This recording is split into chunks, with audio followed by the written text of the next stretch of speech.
Deep within the unranked dungeon black tomb, desperate screams echo through the darkness. Crisis strikes. The team surrounds their leader in panic. Kim Jun-woo lies unconscious, soaked in blood, hovering between life and death. Jun-woo struggles to open his eyes, vision blurring. His first thought isn't about his pain, but the outcome of the mission. Beside him, a burly teammate breaks down. Facing the lingering purple energy, he tilts his head back and sobs in despair. The invincible beast, Gigantiana, has finally fallen. Seeing this, Jun-woo manages a weak, bloody smile of relief. This was no ordinary fight. It took 3 years to hunt down this beast, leaving the battlefield decimated by lightning and explosions. Victory came at a gruesome cost. The blue-haired healer screams for medics, desperately trying to keep the wounded awake amidst the chaos.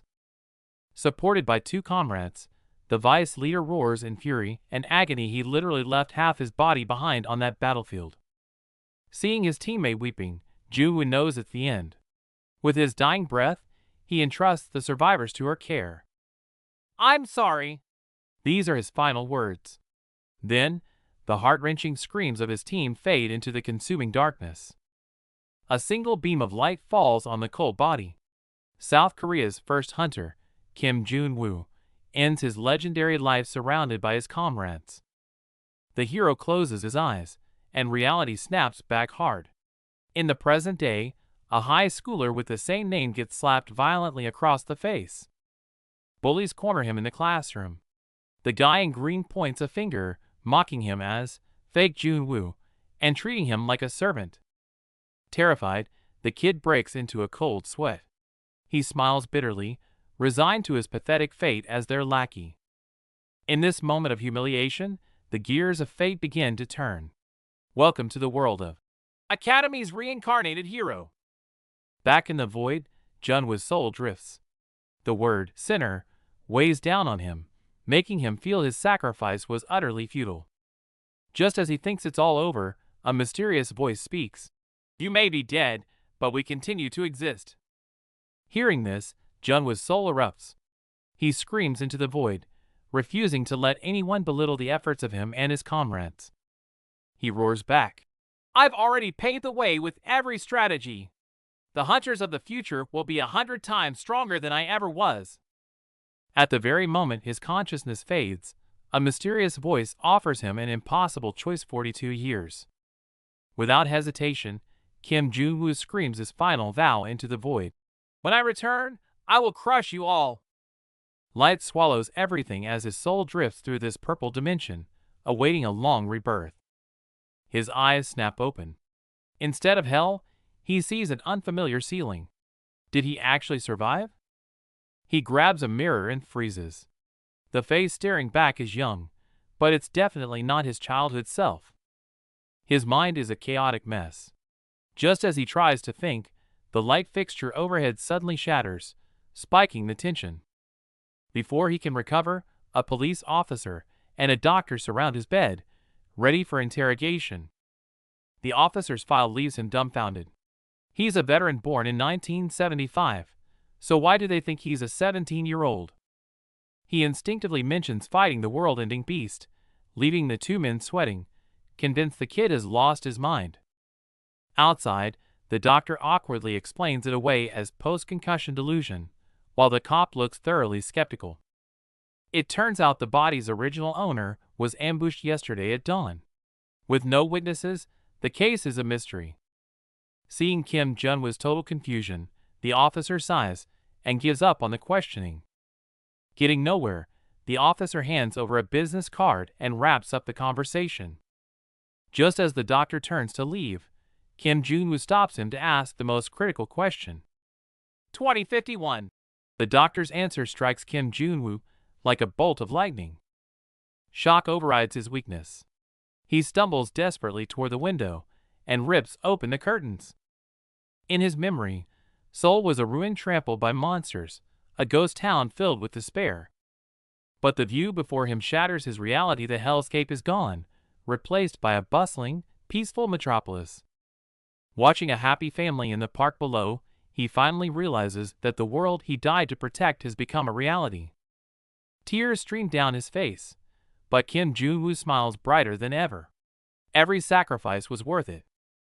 While people enjoy the peaceful sunlight outside, Jong-woo gazes out the window, his mind drifting to his old comrades. Memories of Yonhee surface, and the weight of 42 years settles heavily on his shoulders. They must all be gone by now. A sudden realization strikes him like lightning. It has been exactly 42 years since that fateful day. Before he can react, a massive impact blasts him across the room. Alarms scream as chaos engulfs the hospital. A massive sphere of energy looms over the city, sending crowds into a panic, while Jong-woo sprints barefoot through the dark corridor. Instead of fear, a grin spreads across his face as he dashes forward, eager to witness how much monster subjugation has evolved. He skids to a halt, his excitement vanishing instantly as his eyes widen in pure shock at the unfolding scene. Confusion sets in as he sees the massive crowd, while a soldier nearby frantically reports that a high-ranking hunter is joining the fray. The announcement declares they are luring the monster out of the dungeon. Jong-woo freezes, his face twisting in horror.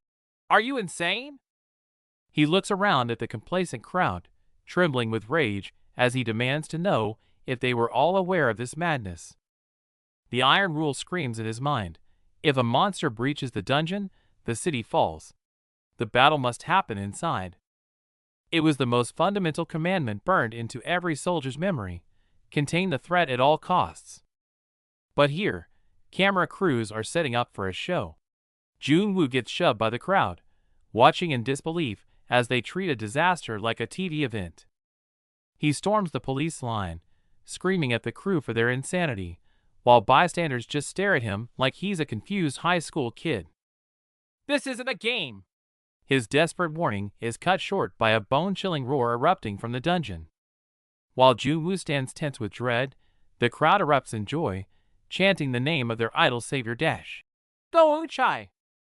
An armored SUV pulls up, flanked by guards. A boot hits the pavement, and the fans scream in sheer ecstasy. Go Unchai steps into the light, waving to her adoring fans with a practiced smile, treating the battlefield like a red carpet. Jong-woo eyes her critically. She's younger than he expected. Amidst falling petals, she readies her weapon with theatrical flair. Blue holographic screens surround her as she initiates the system connection, authorizing her B-rank skills with a surge of digital power. Alarms blare as the operator screams a warning, the portal behind him erupting with violent blue and gold energy. A massive claw tears through the lightning as the wolf roars, but the golden-haired huntress Go Unchai stands her ground, sword drawn and unfazed. She grips her thrust blade, channeling a blinding chill as high-tier ice magic ignites. She's going for the kill. The beast lunges with a thunderous shriek, jaws wide, but she leans back in a hair's breadth dodge, barely escaping death. Capitalizing on the momentum, she slides across the battlefield at breakneck speed, a blur of motion under the cold moonlight. Her blade carves through the ice, unleashing a precise slash that erupts into a shockwave of blue energy upon impact. Fans watch in awe, calling the fight a beautiful dance, while a child innocently vows to become a hunter just like her. Watching the crowd cheer for Bloodsport, Kim Jong-woo smiles a cold, unsettling smirk that doesn't reach his crimson eyes. Back in the arena, Unchai charges straight into the monster's crushing stomp, delivering a fully charged slash against the lightning.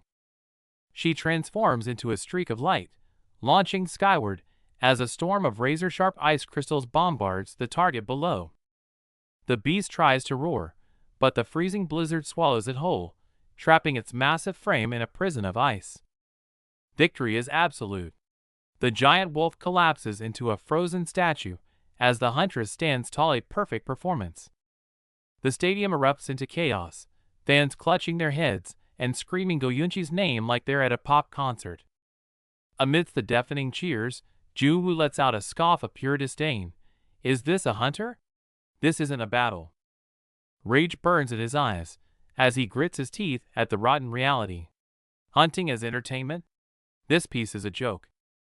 In the Black Tomb dungeon, there are no cheers, only the heart-wrenching screams of comrades echoing in the dark. Bloodied and broken, Kim Jong-woo lies on the ground as his team desperately begs him to wake up, but he's fading fast. Blood blurs his vision as he struggles to open his eyes. Ignoring his own life, his first thought is for the mission's success. Seeing their leader shattered, the hardened warrior breaks down, his agonizing sobs filling the air with utter despair. The colossal beast finally falls, victory achieved. But Junwoo, face slick with blood, can only manage a hollow laugh. The triumph tastes like ash. Gigantiana was a nightmare unlike any other. It took 3 years of relentless hell just to bring this beast to its knees. The cost is devastating, hundreds of lives snuffed out. Amidst the rubble, a girl screams for her comrade to hold on, her voice cracking with desperation. The wounded soldier sags in his teammate's arms. He forces a grim smile, pointing back. Half his body is missing, and he knows this is the end. The warrior squeezes her eyes shut, tears streaming down. With his dying breath, the man leaves one final plea: live on for those who fell first. Junwoo collapses, vision fading, his heart heavy with regret. The frantic screams of Captain drift away as darkness swallows him. A single spotlight illuminates the cold body as the team kneels in silence. Kim Junwoo, the first hunter in legend, has fallen. Just as the heroic legend reaches its peak, a hand violently slaps the back of a young boy's head, shattering the mood. Cut to the present. A group of bullies corners him. The guy in the green hoodie smirks, demanding the fake Junwoo buy them hot pot, treating him like a walking wallet. The bully whines about food, but the dark-haired boy in the chair shifts. He plays the submissive errand boy, but a dangerous sneer curls at the corner of his mouth. The absurdity and rebirth all begin here, within the walls of this academy. Back in the void, purple rain falls like tears. A voice echoes through the darkness. Your sacrifice was completely meaningless. Floating paralyzed in a purple cosmos, Junwoo accepts his death. But a mysterious voice pierces the silence. Only your time has ended. Even as a spirit, Junwoo rages. He screams into the void. It wasn't brute force that won, but his meticulously crafted tactics. He swears his legacy paved the way. Future hunters will stand on his shoulders, becoming stronger and more efficient than he ever was. The voice scoffs, dropping a bombshell. Your tactics are fine. For 42 years from now. Junwoo freezes in shock. The monster prophesies its return in 42 years, mocking humanity's future. Junwoo curses back, swearing to crush the bug when that day comes. Light fades, and his consciousness plunges into the abyss of time, drifting toward an unknown fate. Eyes snap open to a strange ceiling. He bolts upright, cold sweat on his brow. He died on the battlefield. So why is he in a hospital? He grabs a mirror and gasps. The reflection is young, but it's a complete stranger's face. Junwoo wakes to ominous knocking.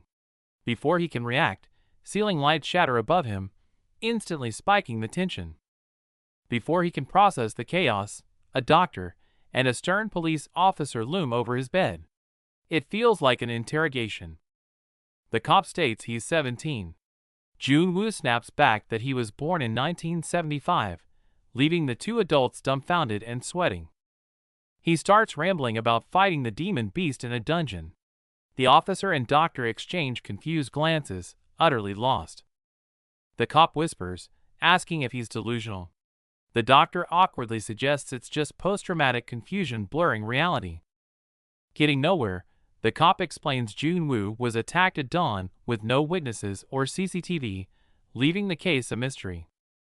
Overwhelmed by the nonsense, Junwoo falls silent. The cop sighs, realizing he won't get any answers today. The officer hands over a card, telling him to call if memories return, and finally leaves him be. As the doctor turns to leave, Junwoo stops him. Trembling, he asks the most critical question, what year is it? 2051. The number hits Junwoo like a sledgehammer. His eyes widen in absolute horror as his reality shatters. Screaming impossible, he loses control and hurls himself at the window, shattering the glass to escape this nightmare. In that moment, he braces himself, expecting to see the burning, monster-infested ruins of the hell he remembers. But instead of ash, he sees a gleaming, peaceful metropolis under a clear blue sky. He can't believe his eyes. Watching a happy family in the park below, the sheer peace of it all leaves him stunned and painfully alienated. The scene cuts to darkness. Manic laughter mixes with sobbing as a mysterious, inevitable fate begins to unfold. Elsewhere, a woman watches people play outside, quietly reciting the names of her fallen comrades with a heavy heart. It's been 42 years. She assumes her friends are long reunited in the afterlife, the weight of time pressing down on her. Suddenly, realization strikes like lightning. The date aligns exactly with the prophecy it's starting again. Back at the hospital, sirens wail. The building shakes violently, knocking Junwoo down as disaster warning blares. A blue portal rips open in the hallway. Chaos erupts as people flee, and Junwoo acts on instinct, sprinting away from the danger. Junwoo sprints down the hallway in his hospital gown, grinning like a kid. It's been 42 years, and he's dying to see how strong modern hunters have become. He skids to a halt, his smile vanishing instantly. Something's wrong on the street, and his eyes widen in pure shock. A massive crowd blocks the way, tension thick in the air.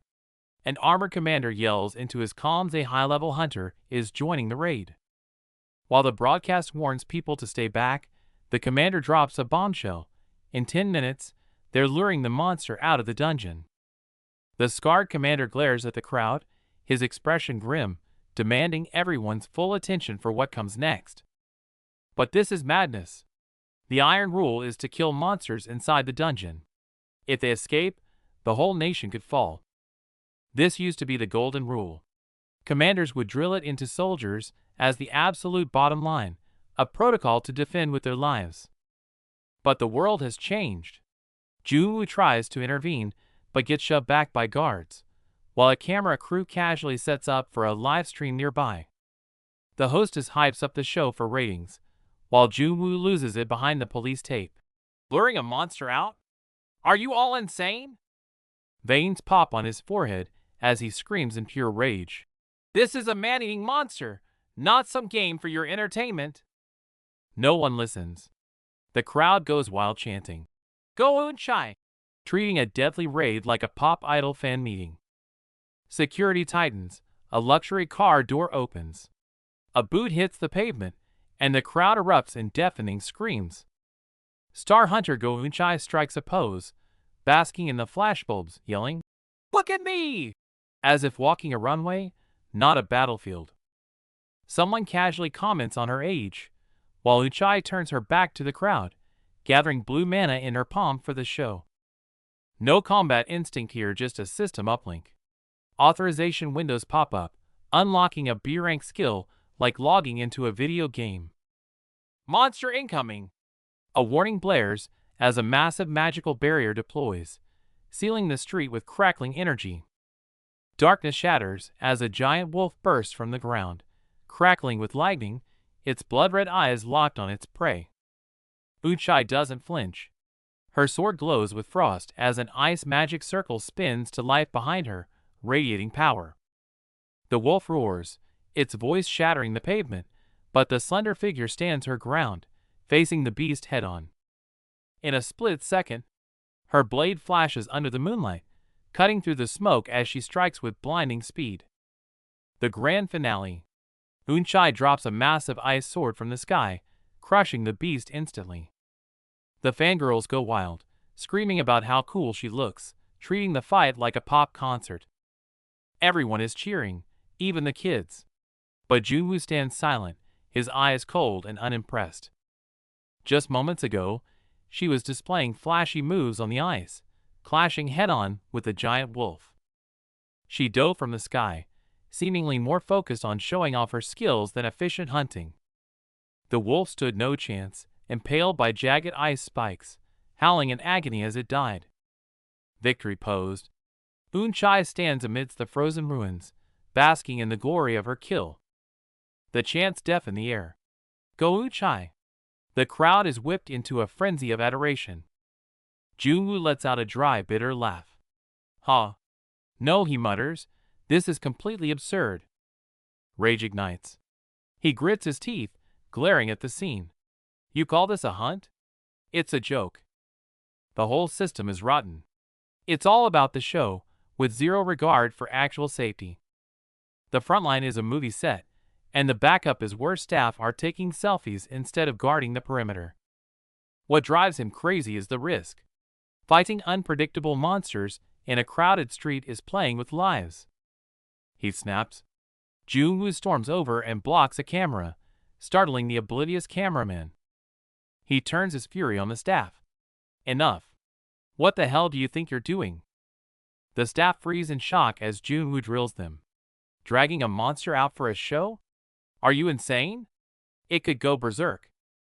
Stray's skills could kill civilians. Your rear guard is wide open.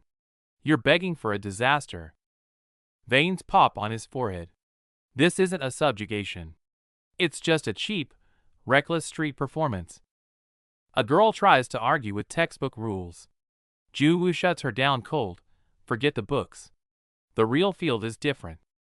Pure killing intent floods out of him. The girl freezes in terror, staring into the eyes of a veteran who's seen hell. The modern hunter scene is rotten to the core. Suits pin a man to the concrete, crushing him without mercy. The victim screams the name Go Eun-chae in desperation, only to be mocked for his pathetic lack of skill. Blonde icon Go Eun-chae watches with cold indifference, while the protagonist breaks into a sweat. This school is a mess. Back to reality. Clad in pajamas, Kim Junwoo slumps on a bench. 42 years later, he has finally returned. But despair hits hard. Hunters are weaker than ever. If the apocalypse returns now, humanity is finished. He clutches his head in agony. He needs to prepare, but who would believe a lunatic in pajamas? Suddenly, a spark. Strangers won't believe him, but his old squad, his brothers in arms, might still be out there. He pauses, frustrated. How to find them in this massive city? Wait, a memory surfaces. He recalls a kid mentioning an academy. Instantly, his mind flashes back to a sunset decades ago. If a hunter academy exists, only one man could have built it. He sprints, shouting the name Bae Wishik. Flashback to young Bae Wishik, a red-eyed rookie, looking completely baffled by the idea of an academy. Years ago, by the campfire, Wishik dreamed aloud. After the war, I'll build an academy to raise the next generation. They asked their leader Junwoo to name it. He held his cup, looking utterly unprepared for the responsibility. He lazily suggested Korea Hunter Academy. Wishik exploded, sweating and yelling that it was way too basic. Present day. Seeing that exact name on the wall, Junwoo laughs. The guy actually used the basic name. He marvels at the massive gate, only to jump when a guard barks at him from behind. The guard sneers, assuming this pajama-clad kid is just another stalker fan of the idol Go Eun-chae. Junwoo waves his hands and drops the bomb, Bae Wishik. The guard freezes, questioning his own ears. You mean the chairman? Junwoo grins, bingo! The guard's jaw hits the floor in pure shock. Junwoo arrives at the Hunter Academy. The guard sounds skeptical about a special admission student, but Junwoo decides to just play along to get inside. Junwoo confirms he's the student. The guard clicks his tongue in annoyance and leads the way, but Junwoo notices a strange look in the man's eyes. Is that pity? They walk into the plaza, but Junwoo suddenly freezes. His eyes widen, pupils shrinking in shock, and cold sweat runs down his face as he stares ahead. It's a massive portrait of his past self. The sheer scale of it is ridiculous. Junwoo is flabbergasted, and even the guard seems taken aback by the intense aura. The guard immediately yells at him to keep it down. Junwoo apologizes profusely, face-palming in embarrassment. Who on earth puts up such a giant, cringeworthy portrait? On the wall hangs a plaque with leader Kim Junwoo's motto, 99% effort and 1% talent. Seeing his own words immortalized like this leaves Junwoo with mixed feelings. Outside the office, the guard turns around and sternly warns Junwoo to behave himself inside. Then, he firmly knocks on the door. The guard respectfully announces their arrival. Inside, A dignified man in a suit, Chairman Bei Wushik, sits with an imposing aura and calmly invites them in. Even as they enter, the guard points a finger at Junwoo, giving one last warning. Junwoo sighs and nods, clearly tired of being treated like a troublemaker. Having delivered the package, the guard flashes a mischievous grin, says his goodbyes, and promptly leaves Junwoo to fend for himself. The door clicks shut. Junwoo stands there, looking calm on the surface, but his foot taps nervously. For the first time in a long while, he feels a twinge of tension. Bei Wushik is not amused. He scowls, stating he never heard about any special admission, and glares at the intruder, demanding to know who he is. As the chairman leans in with a threat, Junwoo blunders and calls him by his first name, Wushik. The familiarity only makes the older man's glare colder. Suddenly, Junwoo lunges forward and hugs his old friend from behind. He beams with excitement, shouting, "It's me. I almost didn't recognize you, you've changed so much." Wushik explodes with rage, pointing a trembling finger and screaming, "I've never met such a lunatic in my life." Junwoo points at himself, genuinely shocked by the rejection. The chairman grabs the phone to call security. Thinking fast, Junwoo drops a name. "What about Sun Young?" Wushik freezes, the phone still in hand, his eyes narrowing in suspicion. Junwoo doesn't stop there. "Sun Young from Team 3. Remember how you got rejected and cried your eyes out?" Wushik is so mortified, he looks like he's about to have a stroke. Junwoo grins mischievously. "So it didn't work out, huh?" But his smile vanishes instantly, as a hand shoots out and grabs him by the collar. Wushik is snapped. He shakes Junwoo violently, screaming, "Who are you, you punk?" Junwoo is genuinely rattled. He never expected his old subordinate to manhandle him like this. Playtime is over. Junwoo's expression turns ice cold, his eyes glowing red with menace. "You've grown bold, haven't you?" he whispers, his aura shifting instantly. Ignoring the supervisor's hysterical screaming, the guy in the hoodie doesn't flinch. He casually catches the swinging hand, a mocking smile playing on his lips. The supervisor's eyes bulge with shock and sweat. Unable to accept the defiance, he screams about facing monsters, trying to regain authority through sheer volume. A massive spectral soldier manifests behind him. His eyes glow with intensity as he coldly retorts, "If you're going to take control, do it properly." Cut to the base camp at dusk. Under a purple sky, the dilapidated building stands silent, hinting that trouble is brewing. Trouble indeed. A desperate man in a hat holds a knife to a woman's throat, screaming like a lunatic for antibiotics and food. The guards sweat nervously as they exchange intel. The man was exiled for an infectious disease and has returned out of desperation to steal supplies. The protagonist arrives and assesses the situation. Seeing the man using a crying little girl as a human shield, he pauses, deep in thought. Panic sets in as the team approaches.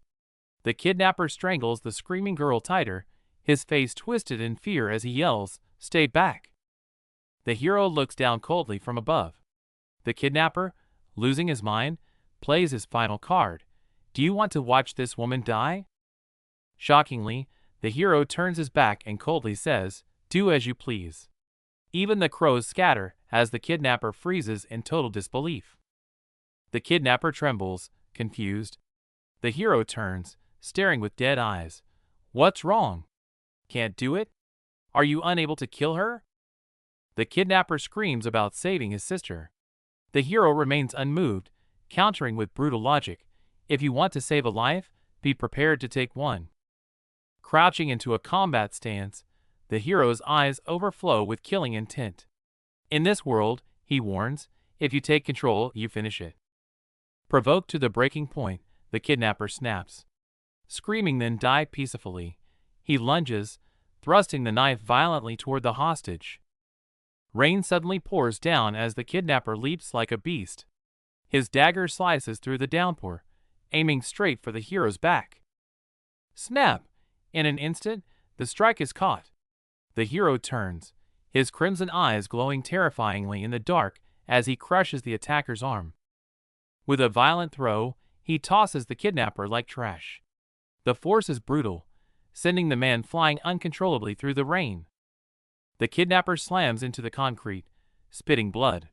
He screams in agony as his body skids across the rain-soaked ground. Still clinging to consciousness, the man drops to his knees, gasping. Clutching his knife, he glares with pure hatred, "You bastard." The thug in green loses it, screaming "Die," as he lunges for a desperate final kill. Jun-woo grins, equips the Ring of Patelis, and blasts him away with a crushing counterstrike. Energy gathers at his fingertips as he activates the skill explosive flick. The strike slams down, unleashing a massive shockwave that crushes the ground beneath. The thug slams into the wall like a ragdoll, while Jun-woo stands amidst the ruins, watching coldly. The fight barely over, Jun-woo orders the trembling accomplice to find antibiotics and search for the sister. The minion panics, stammering that the camp is over 100 kilometers away. It's impossible. Jun-woo silences the doubts with pure intimidation, forcing the minion to kneel and obey. Instead of killing them, he orders them to carry the wounded back. Force conscription begins now. Jun-woo waves casually as he walks away. His words were a team now sealing their fate. Scene shift. Chairman Bei stares in disbelief, unable to grasp that this child is his former commander. Jun-woo shrugs innocently, leaving Chairman Bei sweating and utterly bewildered by this absurdity. Seeing his old subordinate still in denial, Jun-woo sighs. Coming back from the dead as a kid is a hard pill to swallow. To prove his identity, Jun-woo drops the bomb, reminding Bei of the time he wet his pants during his first hunt. Cut to the academy, where Jun-woo rushes up the stairs, seemingly in a hurry. Chaos erupts in the office as the manager screams into the phone, demanding to know how this special admission student got in. The guard slumps on the bench, trembling with regret for misinterpreting the situation, now dreading the consequences. He peeks out nervously to explain, only to find Jun-woo standing there with crossed arms, freezing the moment. Desperate to regain his composure, the man drops to the floor and starts cranking out push-ups, chanting "Focus" to himself. Jun-woo presses an ice pack to his face, fighting the throbbing pain, while Woo-shik sweats bullets beside him. To prove his identity, Jun-woo had to expose Woo-shik's embarrassing past, leaving the chairman kneeling in shame. After the awkwardness, the mood shifts. Woo-shik laments how the world has changed, and Jun-woo's gaze turns cold. Woo-shik mentions the trend of luring monsters into cities for subjugation, and Jun-woo instantly guesses the location of the farce. Despite his annoyance, Jun-woo admits to his old friend that surface-level peace has indeed been maintained since his sacrifice. But this peace is twisted. Monster hunting has become a gladiator show, and Jun-woo burns with rage at this reckless entertainment. Hunters are now glorified influencers packaged by corporations, controlled by sponsors. The whole system is rotten to the core. Jun-woo slams the table and roars, "It's not too late," demanding Woo-shik use his position to re-educate the kids. But Woo-shik slumps in his chair, bitter and defeated. He's just a puppet leader, powerless against the rules set by the major families. Jun-woo suggests calling on their old comrades, only to learn they are now the high-ranking officials running this corrupt system. Hearing this, Jun-woo's eyes flash red. It seems his old comrades might now be enemies who won't welcome his return. Watching Woo-shik frantically pledge loyalty, Jun-woo face bombs in frustration. This mess is even worse than he imagined. Woo-shik tries to diffuse the tension, weakly adding, "But the world is peaceful, right?" Jun-woo remains deadly silent. The old man suggests Jun-woo enjoy a new life, but Jun-woo coldly drops a bombshell. Gigantiana will be revived. The sudden news freezes the air. Jun-woo repeats the name, his eyes showing zero sign of joking. Woo-shik turns pale with terror at the demon's name, trembling all over, while Jun-woo simply nods in confirmation. Jun-woo recalls the vision from the brink of death. The prophecy wasn't a rumor, but something he heard directly in the void. Revived in 42 years? Woo-shik can't accept it, frantically spreading his hands to deny this hopeless future. Jun-woo spreads his hands helplessly. I'm a dead man sitting right in front of you. Why is a monster reviving so hard to believe? Facing his panicked subordinate, Junwoo's gaze sharpens into steel. Just like before, I'll handle it myself. Wishik panics about the weak body, but Junwoo snaps back with a lethal glare. He's killed it once, he'll kill it again. Junwoo lays it out. He needs his legendary weapon back. Wishik's face pales, knowing exactly what and who that involves. His sword is locked away, like a museum exhibit. Junwoo sees that the irony his own gear is held hostage by Executive Director Go Sukdu. Wishik gasps at the name, but Junwoo grins, remembering the muscle-brained rookie who used to follow him like a puppy. Wishik drops the bomb. The loyal rookie is now a power player who won't welcome his old boss. Junwoo groans, scratching his head in frustration. Wishik reveals the ace. Sukdu is a fool for his granddaughter, and she attends this very academy. Junwoo's eyes widen. There's the opening. Plan B, target the granddaughter. Wishik points out Junwoo has already met her at the chaotic subjugation site earlier. The image of the giant, glowing girl flashes in his mind. Junwoo freezes. That chaotic powerhouse is Go Uchai. Junwoo's jaw drops. The connection clicks, and the absurdity of the situation hits him like a truck. Wishik admits he furiously scolded the team that day. Junwoo screams, realizing the bridge is already burned. Junwoo demands to know if there was violence. Wishik, terrified, denies it vehemently. He just yelled and stormed off. Junwoo clutches his head, eyes narrowing in sheer frustration. The easy plan just got infinitely more complicated. Snapping point reached. Junwoo screams into the void, abandoning all logic and patience. Junwoo thrusts a hand out, cutting the panic short. Wishik flinches, startled by the sudden shift in demeanor. Junwoo switches instantly to business mode. Wishik stammers, asking for the enrollment application form. Wishik trembles under the intense pressure as Junwoo demands the paperwork. It's not a request, it's an order. The strategy is locked. Infiltrate the academy, get close to the granddaughter, and leverage her to reclaim his blade from Sukdu. Wishik loses it. Enrollment? You're mentally 80 years old. He can't believe the legendary hero is going back to high school. Wishik doesn't let up. You'll smell like an old man. You'll either get bullied or bully them. Junwoo reels from the verbal assault. Rubbing his temples, Junwoo snaps, I'm not there to make friends. I grab the sword and I'm out. Wishik sighs, stubborn as always. In the office, Junwoo slams his special admission form down with a smirk, calling out his old title. Chairman Bei looks exhausted, practically begging his former commander not to be too harsh on the fragile modern kids. Junwoo promises he'll go easy, but that fake smile screams trouble. He immediately flips the script, sweating a bit as he demands the chairman tolerate whatever chaos he's about to cause. The chairman keeps lecturing him about how fragile students are these days. Junwoo snaps, losing his patience and shouting at his old subordinate to stop nagging him like a mother hen. The next day, the sun rises over Hunter Academy. The prestigious institution stands tall, completely unaware of the legendary chaos that's about to walk through its doors. Standing before Class 1E, Junwoo hesitates. Despite his centuries of experience, the old veteran actually feels a rare twinge of nervousness about his first day of high school. He steels himself, remembering the chairman's request. The plan is simple. Keep a low profile and stay under the radar until he can locate his target, Go Uchai. Before he can even touch the door handle, a sharp voice cuts through the air. Junwoo spins around in genuine shock, caught off guard by the sudden confrontation. A blonde girl stands there with an icy glare, ordering him to move if he's not going in. The legendary hunter instantly crumbles, stammering out an excuse like a terrified schoolboy. She steps into his personal space, staring him down intensely.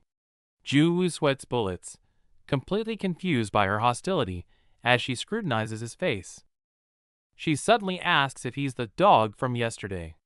Junwoo freezes, realizing with horror that this rude girl is exactly the person he was supposed to find Go Uchai. Junwoo tries to protest the dog comment, but she brushes him off and walks away. Her sheer arrogance leaves him fuming and utterly baffled.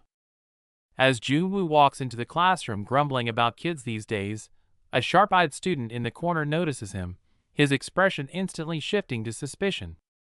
The atmosphere in the room shifts. Students start whispering and pointing, realizing this new guy is the same maniac who caused a scene yesterday. Gossip spreads like wildfire.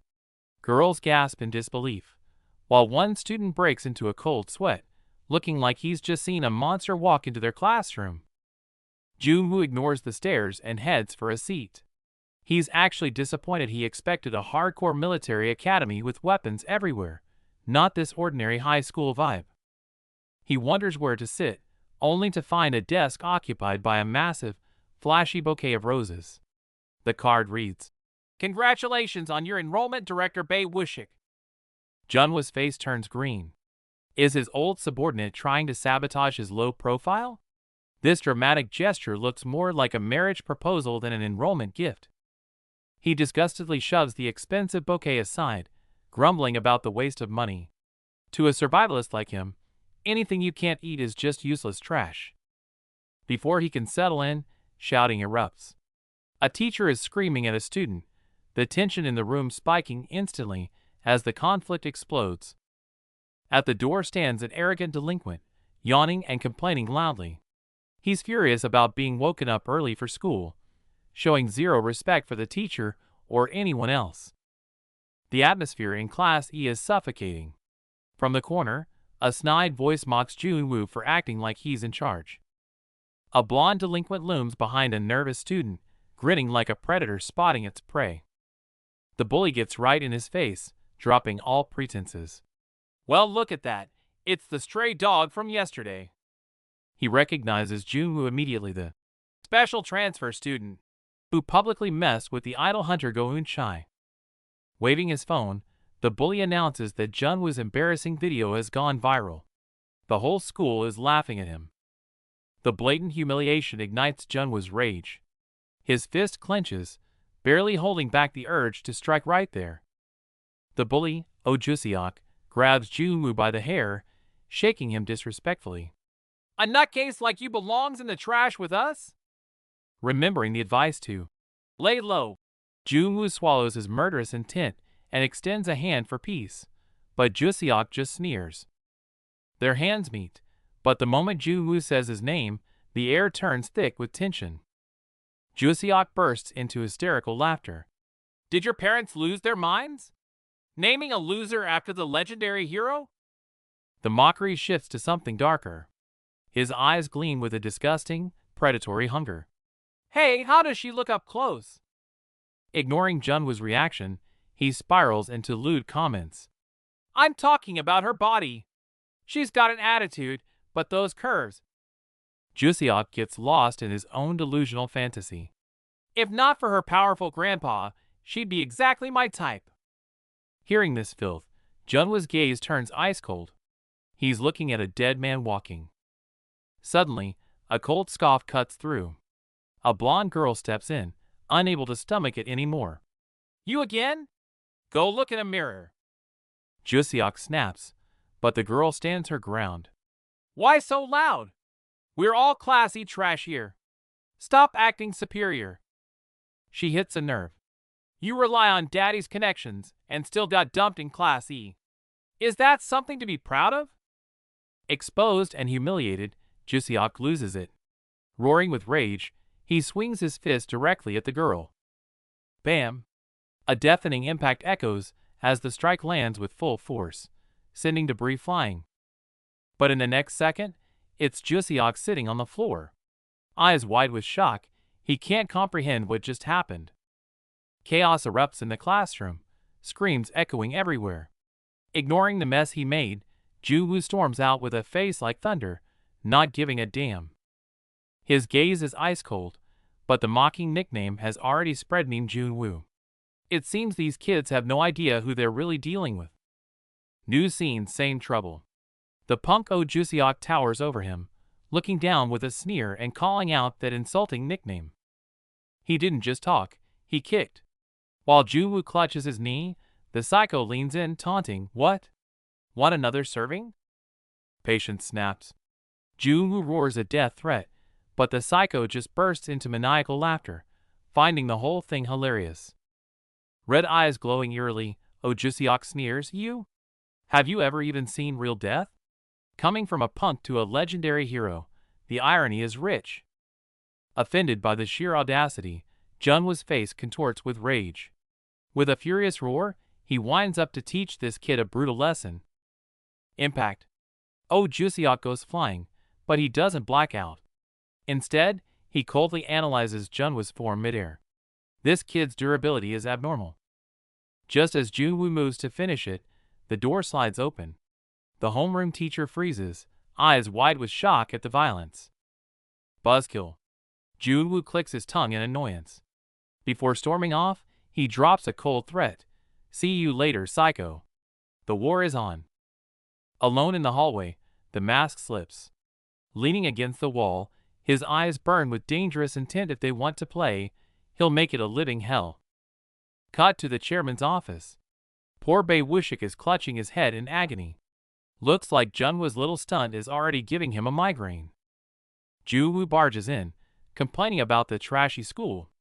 Wushik looks utterly defeated, thinking, "I'm already cleaning up your mess, give me a break." But it's complicated. Wushik explains grimly that this specific bully has connections so deep even the school can't fully bury the incident.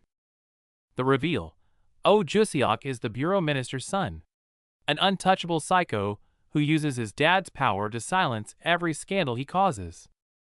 Wushik warns him, "Touch him again, and no one can save you." Junwoo just waves it off impatiently, yelling, "I'll handle it myself." He walks out sighing, only to be ambushed by a blonde girl. Her sudden question nearly gives him a heart attack. It's Go Hyun. She scolds him for provoking the psycho, but Junwoo, already annoyed, snaps back, asking why she even cares. Junwoo clarifies, he insulted Go Eunchai first. The moment the name drops, the girl's expression freezes, eyes wide with shock. Watching her reaction, the gears turn in Junwoo's head. The resemblance, the name. Is this outcast actually the superstar Go Eunchai's sister? Junwoo spots the nameplate and connects the dots. He points straight at her. "Wait, are you Go Eunchai's sister?" She doesn't hesitate. "Yep." Jackpot. No need to chase the celebrity sister when he can start right here. Junwoo plays the sympathy card, claiming he's also an illegitimate sibling to build a bond. Bad move. She clutches her head, revealing she's a total outcast. Ignoring her pain, Junwoo presses on about the one person he actually cares about, her grandfather. Her expression turns ice cold. "Great relationship," she sneers. "He's the old geezer who kicked me out of the family." Junwoo pauses, caught off guard. She immediately calls him out for being a social climber. He doesn't even deny it, shrugging. "My bad. Thought I hit the jackpot." The mood freezes, but Junwoo switches tactics. His eyes sharpen as he delivers a cold truth. "Special admissions like you are prey. You need protection more than anyone." She's not buying it. Head down, disappointed, she calls him trash for caring about status. Junwoo just stands there, taking the insult. The argument explodes. She accuses him of judging her. He gets fed up with her naivety. Clutching his head, he snaps, "Just wait. You'll see how brutal reality is soon enough." It's a total disaster. Junwoo is left frustrated, scratching his head, while she shoots him a glare filled with pure disappointment. She leaves him with a cold silence. The interaction was a complete failure, leaving nothing but tension in the air. A sparrow flies off, marking the end of that plan. Junwoo leans against the window, sighing. The easy route failed. Time to find another way to reach the main family. Trouble finds him immediately. A thug in a green hoodie blocks his path, sneering, "Hey, you're that special admission case from Class E, right?" Junwoo gives him a bored look. "So what?" But the hallway fills up fast. The goon squad surrounds him, smirking and ready for violence. It's a classic shakedown. "Follow me," the leader commands. The pack surrounds him like they're escorting a prisoner to execution. The thug threatens a public beating. Jun-woo immediately switches into victim mode, clutching his head and trembling. Ah, please no!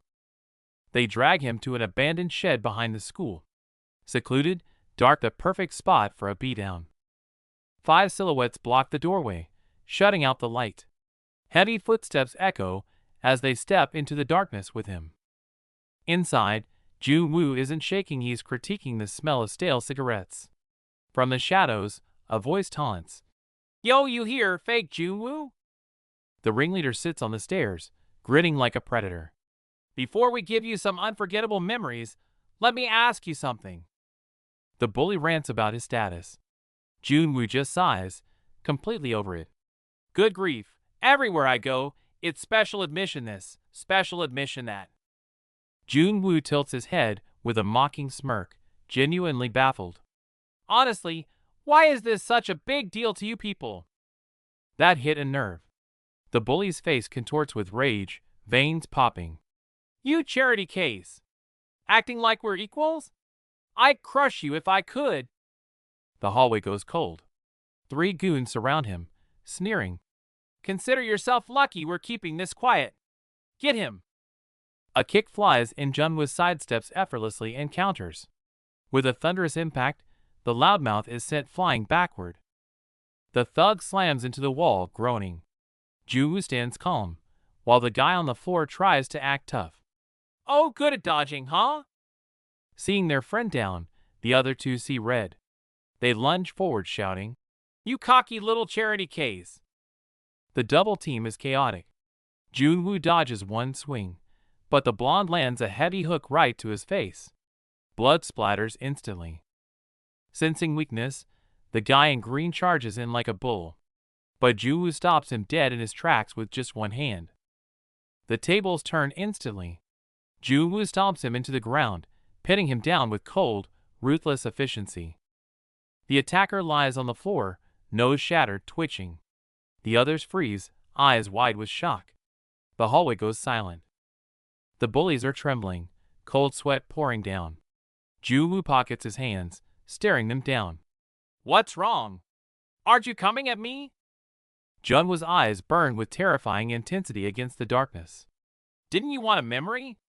Let's make it unforgettable then. He looks down at the so-called elites, a scornful smirk on his face. Just a bunch of little punks. Meanwhile, Go Eun-chai storms down the stairs, heels clicking furiously. That damn kid. She replays their argument, Jun-woo mocking their obsession with status, and her snapping back. You talk big for someone who knows nothing. Gossip spreads fast. Hey! Oh, Jusiok's gang took the special admission kid. He's done for. Serves him right. Fastest dropout in history. Someone sneers. Eun-chai pauses as a student asks about telling a teacher, only to be shut down. Stay quiet. Eun-chai closes her eyes, Jun-woo's stinging words echoing in her mind. Looks like you're no different from them, obsessed with background. She takes a deep breath, ignores the gossip, and walks straight toward Class 1E. The blonde girl marches toward Class 1E. Behind her, a shadowy figure watches silently, creating an eerie sense of being stalked. Chaos in the classroom. A student lies bleeding on the floor, while a dark-haired boy approaches calmly, hands in pockets, amidst the shock. In a warehouse, the ringleader sits high up, screaming at his terrified lackeys to attack. The underlings tremble, caught between fear and obedience. The purple-haired bully scoffs at the injury, mocking his victim's physical and mental weakness with a cruel, red-eyed glare. It's forced training. The bully sits comfortably, demanding the battered victim on the floor use his skill, despite the blood and exhaustion. The 2 lackeys cower in the dark. Terrified of expulsion, but more afraid of their leader, they have no choice but to obey. Suddenly, the lackeys clutch their wrists in agony. The protagonist recognizes the bracelets instantly. They aren't jewelry, they're disguised weapons. The protagonist steps in, shielding the victims. With a firm stomp and a cold enough, get lost, he takes control of the situation. The bully, Oh Jusiok, snaps and accesses the system. Ignoring his lackey's warning about disciplinary action, he screams in rage and prepares to fight. System alerts flash as a D-rank combat skill unlocks.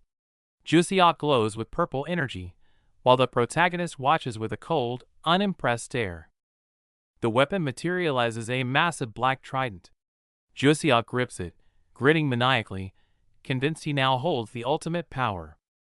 Jusiok threatens to brutalize him, but the protagonist just stands there, hands on hips, and asks mockingly, "Kid, do you even know how to use that?"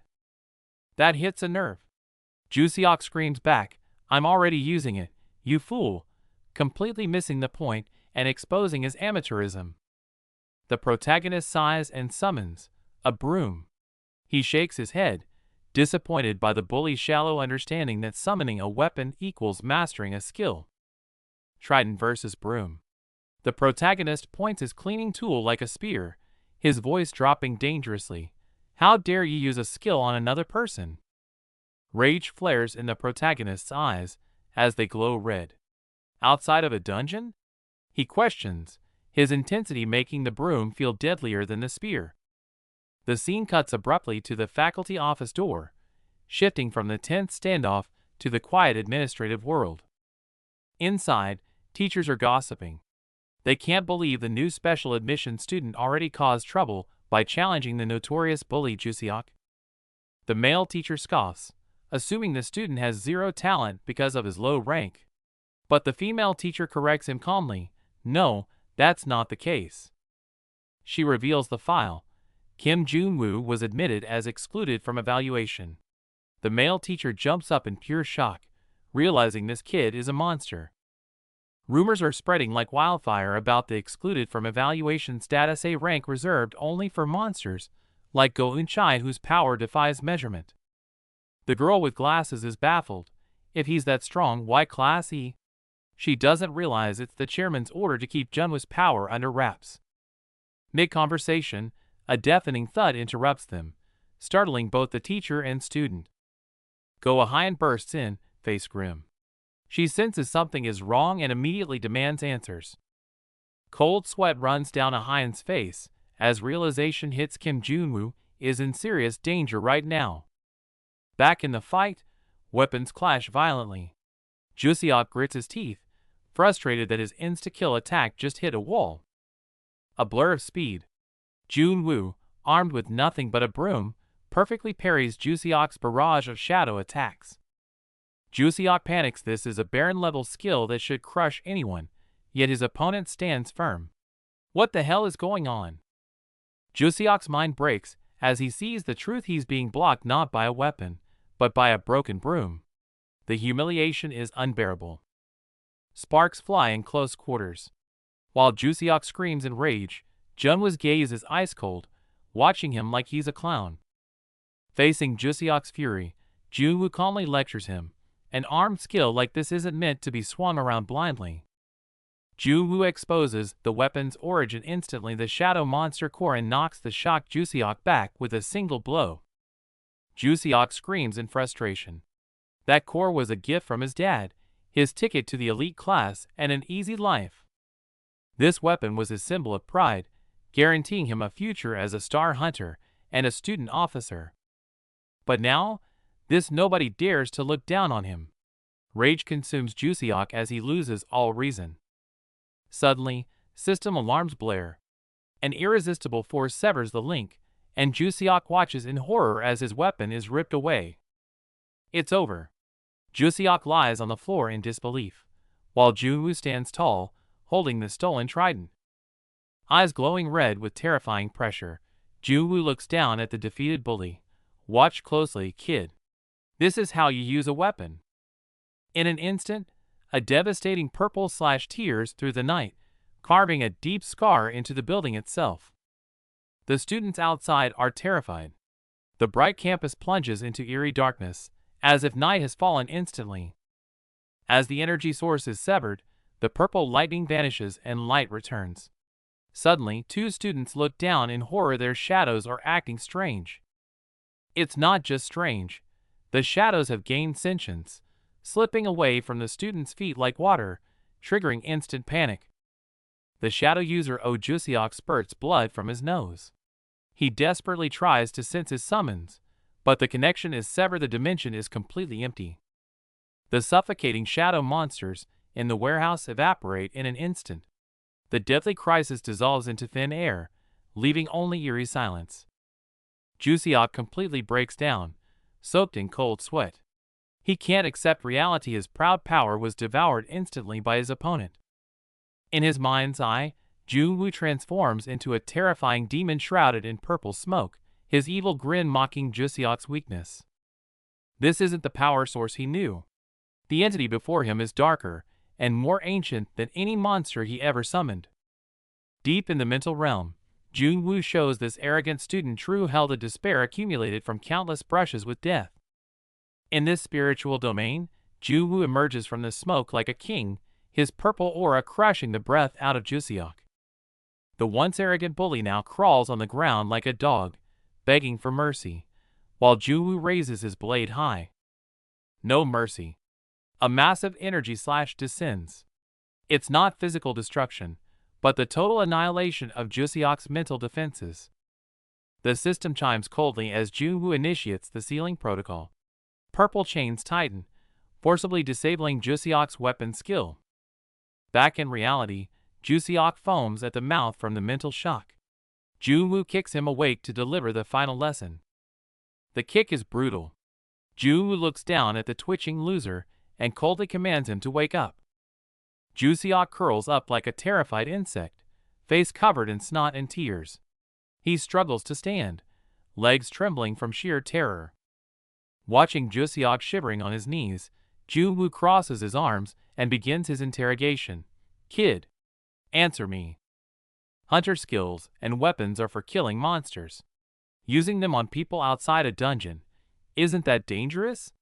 Junwoo's voice is quiet but cutting. Jusiok nods, trembling. Junwoo's eyes narrow as he delivers the ultimatum. Use a skill on a person again, and I will break your legs for real. A simple broom floats in the air, now more terrifying to Jusiok than any legendary weapon. Under the pressure, he can only stutter his agreement. Suddenly, the blue-haired honor student Kim Jong-un, who had been watching, blocks the path. He steps up and makes a bizarre request to Junwoo. Junwoo doesn't flinch. Back turned, he coldly taunts the group, daring the fat bully to hit him with everything he's got or risk becoming a laughingstock. The bully shakes with pure rage, fists clenched tight. Junwoo stares him down with icy eyes, impatiently demanding full force to end this quickly. The bully snaps, roaring as he delivers a crushing blow. The impact sends Junwoo crashing down, blood splattering across the floor, causing terrified students to scream and scatter. Junwoo sits amidst the blood, clutching his face. The glasses girl trembles as she helps him, horrified by the brutality, while Junwoo calmly confirms the blood on the floor is his own. A student shouts, demanding everyone go to the faculty office. In the corner, the blonde girl, Go-Ahyun, watches the chaos unfold with a cold, calculating gaze. Ahyun suddenly takes charge, barking a sharp order for the glasses girl to take Junwoo to the infirmary. Her commanding presence leaves no room for argument. Junwoo stumbles forward, clutching his injury. Ahyun questions him from behind, but he grits his teeth, focused only on getting to the infirmary to stop the bleeding. Ahyun watches him, conflicted. She decides to handle matters herself, but a burning question lingers as she stares at his back. Who is this guy, really? Junwoo plays the victim, claiming he's just a weak student who got what he deserved. Ahyun cuts right through his act, staring him down. Stop pretending. I saw it all. A flashback hits. She was ordered to search behind the gym. That's where she stumbled upon a shocking secret that froze her in her tracks. Peeking through the window, terror gripped her. She witnessed the unthinkable. Someone using a hunter skill outside a dungeon, directly against another human. Pure horror etches across her face. Her pupils dilate in shock, paralyzed by the brutal, illegal violence unfolding before her eyes. Back in the present, Junwoo asks why someone with her talent is in the lowest class. Ahyun instantly puts up a wall, coldly telling him to mind his own business. She warns him to forget everything, looking exhausted. Then, with a heavy sigh, she drops her guard slightly and admits, "I was just like you once." Junwoo offers a sincere apology, admitting he judged her based on her status. Ahyun turns away, brushing it off, and urges him to keep moving to the infirmary. Suddenly, Ahyun cries out in desperation, "Help me! I have to get into the student council." Junwoo is stunned, warning that a nobody like him would only be a burden as a guarantor. Ahyun realizes the trap. Being her guarantor guarantees harassment. That's why no one will help an outcast like her. Her expression darkens with despair. Desperate, she asks Junwoo. He refuses instantly, claiming he has enough problems. Ahyun panics and yells after him, "I'm not asking for free. I'll do anything you want." Ahyun begs, desperate. Junwoo cuts her off, annoyed. Bleeding and exhausted, he has no patience for deals, he just needs a doctor. Under the bright blue sky, a deal is struck. When refused, the negotiator drops the ultimate bait, Go Eunchai. The name hits him like a truck. Terrified, he listens as the blonde girl explains her plan to get close to Eunchai via the student council. As she lays out the scheme, the sheer stress is too much, he literally coughs up blood. The mere idea is lethal to him. She tries to back out, but he's already snapped. Covered in blood and eyes manic, he mutters that he'll handle it himself. Panic sets in as she screams his name. Junwoo collapses, gasping his final, desperate request, "Just take me to the infirmary." The scene shifts to the conference room. Tension hangs heavy in the air as the faculty gathers for an emergency meeting regarding the assault. The teachers are furious. It's the second offense using a combat skill on a student while already under disciplinary action. With eyewitnesses present, they can't ignore it this time. All eyes turn to the chairman for the final verdict. Chairman Bae interlaces his fingers, his gaze piercing. He breaks the silence by calling on the key witness, Ms. Han. Sweating bullets, Ms. Han confirms the assault. The chairman presses on. "So, is it true that Kim Junwoo was severely beaten?" Unexpectedly, the chairman grabs his chest in sheer relief, practically thanking God.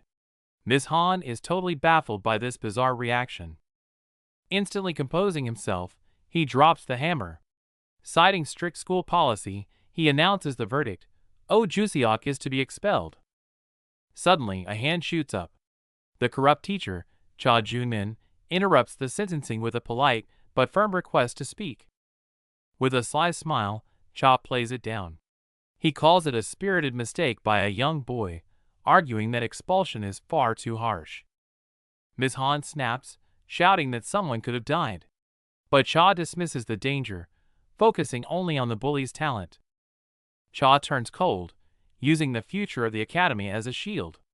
Under his pressure, Ms. Han starts to falter, admitting the boy isn't blameless, but Cha drops his real offer, a mere 1-week suspension.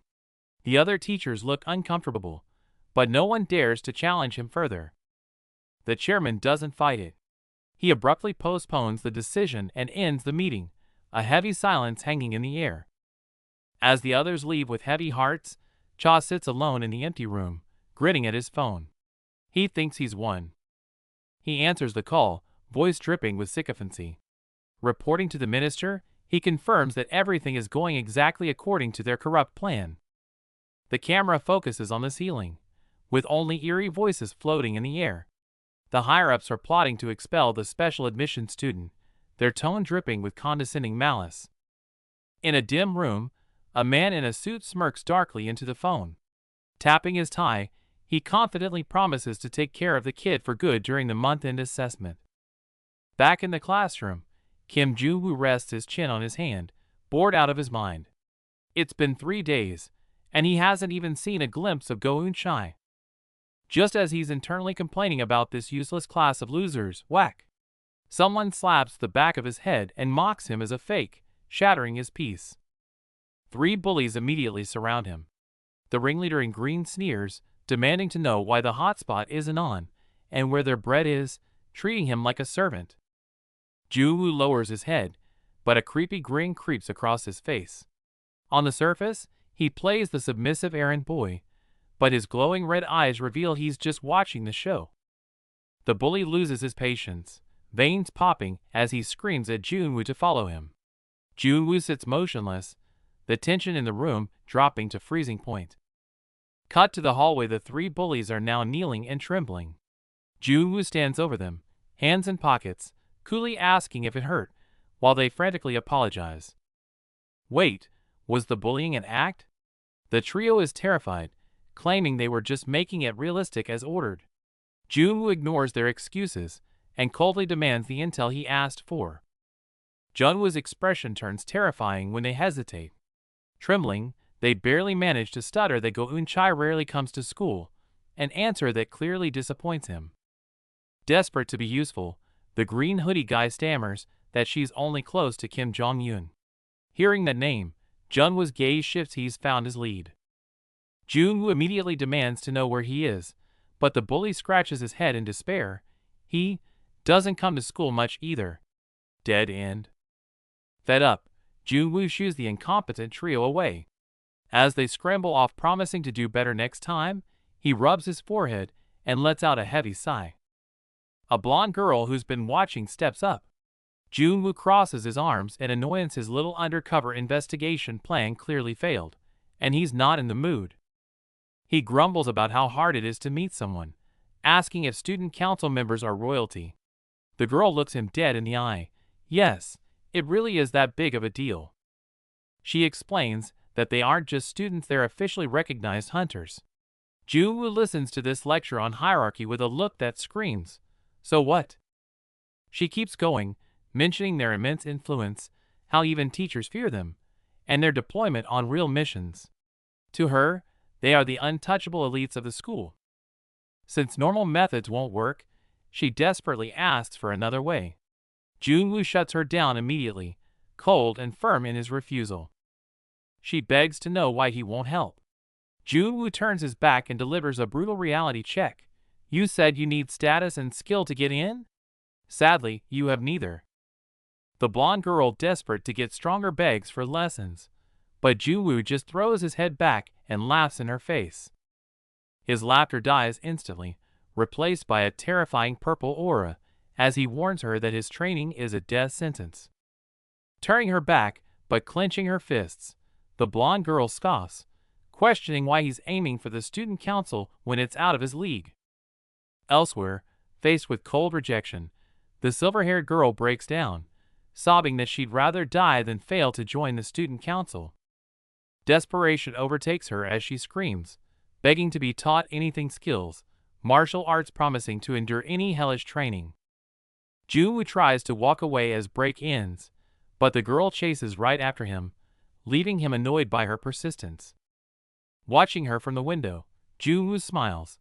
Seeing such desperate eyes reminds him of the past, and he realizes she might be useful after all. Back in Class 1E, the gentle homeroom teacher wraps up the lesson, reminding everyone about the upcoming monthly written evaluation. The teacher is cut off mid-sentence as the classroom door slides open, and an uninvited student boldly interrupts the homeroom session.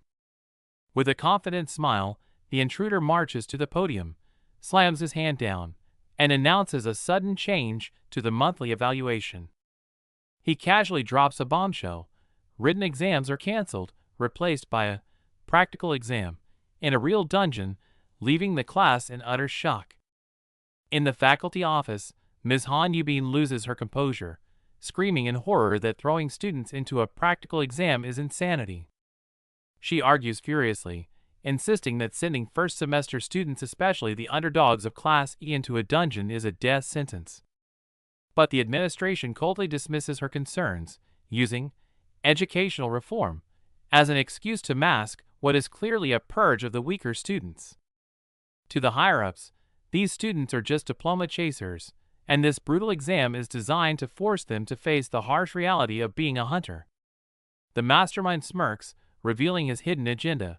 While regular students can quit, this entire setup is a trap specifically designed for the special admission student. Returning to the podium, he delivers a thinly veiled threat with a smile.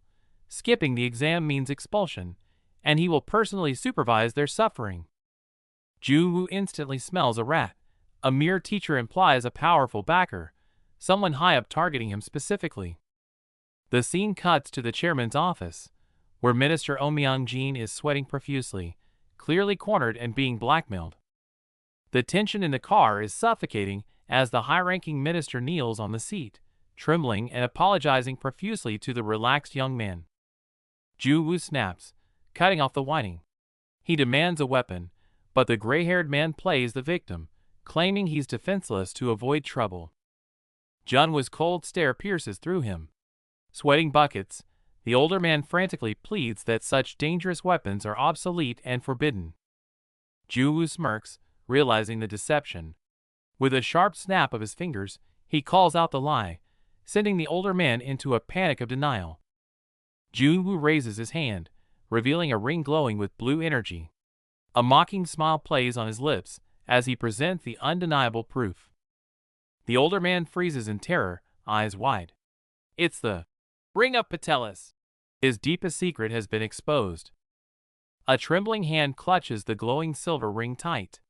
The sheer power of the artifact resonates in the silence. The older man stares at the relic in disbelief. Jun-woo casually remarks that he's kept it merely out of habit since the former leader's death. Memories of bloody battles from his youth flood back. But Jun-woo cuts the nostalgia short, demanding he hand over the ring immediately. Jun-woo snatches the ring with a swift motion. He grins, prize in hand, leaving the older official sighing in defeat. The old man warns it's weak, merely E-rank. Jun-woo dismisses the concern for a student exam. This is more than enough firepower. Jun-woo heads for the door. The official warns him to stay away due to prying eyes, but Jun-woo exits without even a backward glance. Scene shifts to the school hallway. Teacher Cha stands in the shadows, face grim, plotting his next move. He knocks on the student council door. A sound from within catches him off guard, sparking a look of surprise. The door swings open. The teacher steps in, only to be startled. It's not who he expected, but Kim Jong-un sitting there. Jong-un questions his presence. The teacher scoffs, insulted. I'm a teacher. I go where I please. Don't get cocky just because you're on the council. Suppressing his rage, the teacher marches toward the desk. He grits his teeth. He has to endure this insolence for the plan. He slams his hand on the desk. The monthly evaluation is now a combat exam, and the student council must send a supervisor. Jong-un keeps typing, barely listening. Jong-un pauses. A combat exam? The teacher smirks, expecting a yes, but Jong-un shuts him down cold. Can't do it. My schedule is full. Then get someone else. The teacher snaps. Jong-un shrugs it off. Everyone's busy. The teacher's patience snaps. He's running out of options. The office is tense. The corrupt teacher screams at Go Eun-chai to cancel the exam, but she just types away, hitting him with cold sarcasm. He yells about how much he supported her in the past, but she shuts him down, instantly reminding him her grandfather holds the real leash. Just as the teacher loses it, Kim Jong-un barges in with a sunny smile, freezing the room and forcing the teacher to swallow his rage. Jong-un casually asks why he's there. The teacher, sweating bullets, lies that Go Eun-chai is too busy to evaluate the exams. Jong-un seizes the chance, flashing a grin and volunteering himself since he's also on the council, trapping the teacher in his own lie. Annoyed but cornered, the teacher orders him to handle the paperwork elsewhere. Jong-un happily complies, knowing he's won. Before leaving, Jong-un checks with Eun-chai. She coolly claims she's dropping out of the task, feigning complete disinterest. Eun-chai shoots him a sharp look, asking why he's suddenly helping a teacher he clearly despises. Jong-un drops the smile, his expression deepening. He admits he's not helping, he's just keeping a close watch on him. His real target is the new special admissions student, the guy who humiliated the school bully on day one. Jong-un recalls his investigation. The new guy isn't just lucky. He's systematically dismantled Oh Jusiot publicly. He leans in with the kicker. Turns out, just like you, He's exempt from the standard evaluation. With a sly grin, he baits her. Doesn't that make you curious about who he really is? Meanwhile, on the field, Junwoo scans the ranks, noticing a suspicious number of students missing from classes C and D. While the elite classes are fully present, Junwoo realizes with a sigh that his class is empty. He's been deliberately isolated. He spots the outcast Go-Ahyun in the corner and frowns. "What are you doing here?" Junwoo snaps, his voice harsh. "You think a dungeon is a joke? With your weak skill, you'll just get yourself killed." But the usually timid girl stands her ground, eyes burning. "I don't care. I have to make the student council, even if I die trying." Their argument is cut short by the instructor shouting the rules. Anyone aiming for the student council cannot afford a failing grade. The format is set, groups of 8, low-risk dungeon. It sounds safe, but the tension in the air suggests otherwise. The instructor introduces the student council member assisting with the exam. Heavy boots hit the ground. Someone important has arrived. It's Kim Jong-un. He beams a bright smile and waves enthusiastically, instantly turning the students into cheering fans. Hearing Kim Jong-un's name, Jong-un pauses, finding it familiar. Meanwhile, the teams are announced. Class E is forced to merge with Class D. Junwoo instantly switches to acting mode, greeting his teammates with fake excitement that barely masks a hidden threat. The Class D students look disgusted, clearly annoyed at being stuck with the losers from Class E. They decide to pretend Junwoo and Ahyun don't exist. Ahyun tries to apologize, but Junwoo cuts her off cold. No need to waste breath on them. The purple-haired guy impatiently asks for dungeon intel. Junwoo doesn't hesitate and hands it over immediately. He excitedly shows the tablet to his team, but they all just stare at the screen in confused silence. Something's wrong. Chaos erupts instantly. Unable to understand the intel, they turn on Junwoo, accusing him of being a fraud before the mission even starts. The instructors stand at the cave entrance, telling the students to figure out their own tactics, clearly enjoying the show. The goal is simple: enter the portal and kill the boss. The instructor calls it nothing special, but his smirk suggests otherwise. Staring at the dark entrance, the teammates break into a cold sweat, terrified but with no choice but to move forward. With the command given, the four step into the blinding light. The unpredictable trial has officially begun. Entering the cave, the purple-haired leader checks his tablet, scoffing at the classic monster setup as if it's child's play. Suddenly, the ground shakes violently. The blue-haired guy freezes in terror as a menacing red glow erupts from the darkness. Rats. Hundreds of red-eyed demon rats rain down from the ceiling, their screeching instantly tearing through the air. Panic sets in. Someone screams monsters ahead as the team scrambles to draw weapons, the system unlocking combat permissions. While his teammates fight desperately for their lives, the purple-haired leader stands back, arms crossed, coldly assessing their skills. No choice but to fight. The blonde mage blasts wind magic, while the sniper pulls back his slingshot, unleashing everything they have. Transfer student Junwoo stops holding back, activating berserker mode and charging in with a roar. The redhead nearby is in trouble, sweating bullets as the beast forces him back. Chaos erupts with screams everywhere. Junwoo looks on helplessly at these rookies. Watching them blindly spam skills makes Junwoo shake his head in disappointment.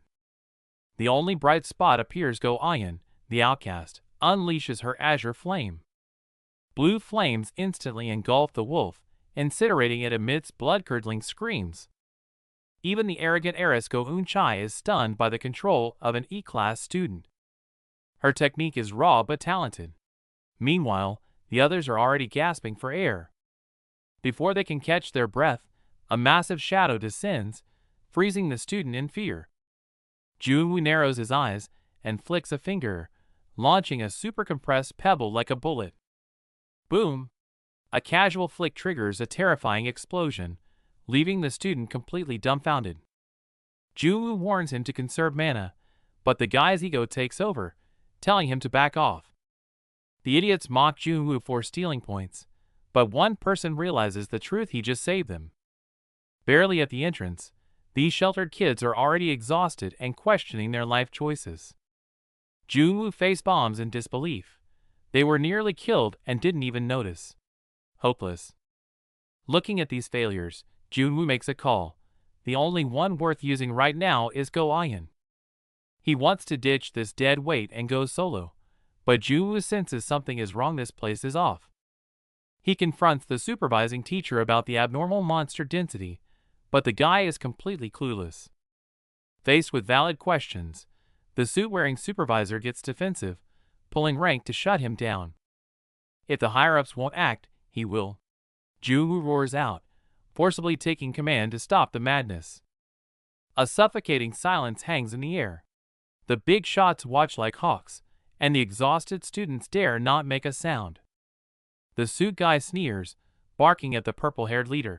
"Quit if you're tired. Don't drag the others down." Swallowing his anger, the class leader turns to his team, his gaze softening as he whispers, "Don't worry too much." He swears to protect them, standing tall. "I'm on the student council, trust me. I'll take the lead if danger strikes." Despite his brave words, he stands alone on the ledge, brows furrowed, hiding his own deep hesitation. Back to the present, they finally made it. Exhausted but eyes shining with excitement, they reach the destination. The massive gate looms ahead. The boss room. A wave of cold, oppressive tension washes over them. Everyone freezes in fear before the door even opens. The MC watches them, shaking his head at their pathetic cowardice. Someone volunteers nervously, but the blonde girl insists on teamwork. The MC just shrugs, looking bored. The blonde girl snaps, asking if he's mocking their fear. He just smirks and scoffs, not bothering to deny it. With a thunderous rumble, the gates grind open. Blinding blue light spills out, and everyone holds their breath. But as their eyes adjust, shock hits them hard. Their pupils dilate in terror. Something is terribly wrong. The terrifying boss they expected to fight is already lying in a pool of blood, stone dead. Total confusion. This is an active dungeon. How is the boss dead? The tech guy confirms no one else has been here. A student checks the corpse, trembling in terror. He stammers out the MC's name, sensing a horrifying truth. Suddenly, alarms blare. "Dungeon interference!" The command, "Retreat," screams across the screen. Crisis imminent. Panic erupts. Without knowing why, everyone turns and runs for their lives as chaos takes over the squad. The leader screams from the back. "Damn it! It's an intrusion! Run!" 1 second of hesitation means certain death. As they flee, they cast one last terrified look at the massive corpse, the heavy scent of blood choking them. Then, true despair strikes. A terrifying wolf beast tears through the darkness, snarling at a student who collapses in fear. Panic erupts in the corridor. Students scream and scramble. It's a dreaded dungeon interference. One guy is losing his mind, but the class rep tries to stay calm and assess the chaos. The blonde girl stifles a scream while the guy beside her grits his teeth. The worst-case scenario is here. A low growl echoes from the dark. A massive three-tailed feline blocks their path. A green-rank boss. The blue-haired guy stares in horror. A high-level boss in a low-level dungeon? This is an absolute disaster. They scream and scramble for the exit, but the ground shakes as a massive claw smashes down, blocking their path. With a deafening boom, the giant wolf monster bursts from the earth, its terrifying presence bringing everyone to their knees. Just as hope fades, Kim Jong-un steps up to shield the team. Finally, the support system goes online. Facing the beast alone, sweat dripping down his face, he gets the notification. C-rank skill unlocked. It's time to fight. Golden energy surges through him, wrapping his right arm in searing power. He can feel the strength overflowing. Jong-un crosses his arms and erupts with blinding light. Skill activated at full power, crazy porcupine. But internally, he's panicking, secretly pleading with Kim Jong-woo. "Hey! It's a green boss. I can't do this alone." Help me! Meanwhile, a blonde guy yells at Junwoo, clueless. Aren't you a special admit? Why are you just standing there? Do something. Kim Junwoo remains expressionless, his gaze cold. He ignores the shouting, guarding a secret he can't reveal. Flashback to the entrance exam. His power was so immense it broke the scale, triggering a red unmeasurable alert. He tried to convince the teacher to fake the results, but the man was a stickler for rules and refused to budge. The teacher claimed no one would notice, but now it's a huge target on his back. Junwoo regrets being too soft back then. Back to reality. Since he can't blow his cover, Junwoo decides to intervene secretly, supporting Jonghyun through the system. On the battlefield, the vicious wolf lunges but suddenly freezes for a split second, revealing a fatal opening. Jonghyun doesn't ask questions. He sees the chance, lets out a wild laugh, and charges straight in for the kill. The purple beast goes berserk, roaring with bloodlust as it prepares to lunge. Before he can react, the student gets swatted away, screaming in agony as he's sent flying through the air. He digs his fingers into the ground to stop his momentum, eyes glowing as golden energy erupts around him. In a flash, he's standing right on the beast's head. The monster roars in fury, but can't shake him off. The onlookers are stunned, praising Kim Jonghyun's power while mocking the special student for just hopping around uselessly. Resentment boils over. They think Junwoo is freeloading, and one student grits his teeth, furious at the unfairness. Jonghyun launches an aerial attack, but feels confused. Why is this so easy? The unnatural smoothness makes him break into a cold sweat. This should be a tough boss, but it's acting like a punching bag. He realizes someone is serving this victory to him on a silver platter. While sprinting at full speed, a thought strikes him. Could it be that lazy special student behind all this? Meanwhile, another student is cornered. The monster's jaws snap open, and the victim screams in pure terror. Just in time, Junwoo strikes from the shadows, launching an explosive flick to intercept the monster's attack. The monster stumbles back. Jonghyun finally realizes, every time the beast tries to move, that skill cancels its attack instantly. Jonghyun is terrified by the realization. Breaking the monster's balance like that is theoretically impossible. Who the hell is this guy? Putting his doubts aside, he focuses on the hunt. He grits his teeth and accelerates, determined to finish the monster off.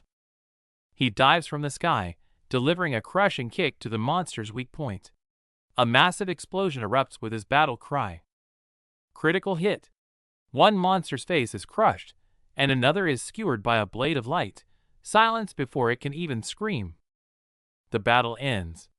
Jonghyun stands panting over the corpses, while his teammates stare in awe, unaware of who the real carry was. While his teammates shower him with praise, Jonghyun smiles nervously, thinking, that was way too close to repeating the nightmare from 2 years ago. The shady teacher smirks from the shadows. He thinks he's caught Junwoo slacking off and finally has an excuse to expel him. Suddenly, panic erupts. Wait! It's still alive! A girl screams in terror, desperately warning the special student to get back.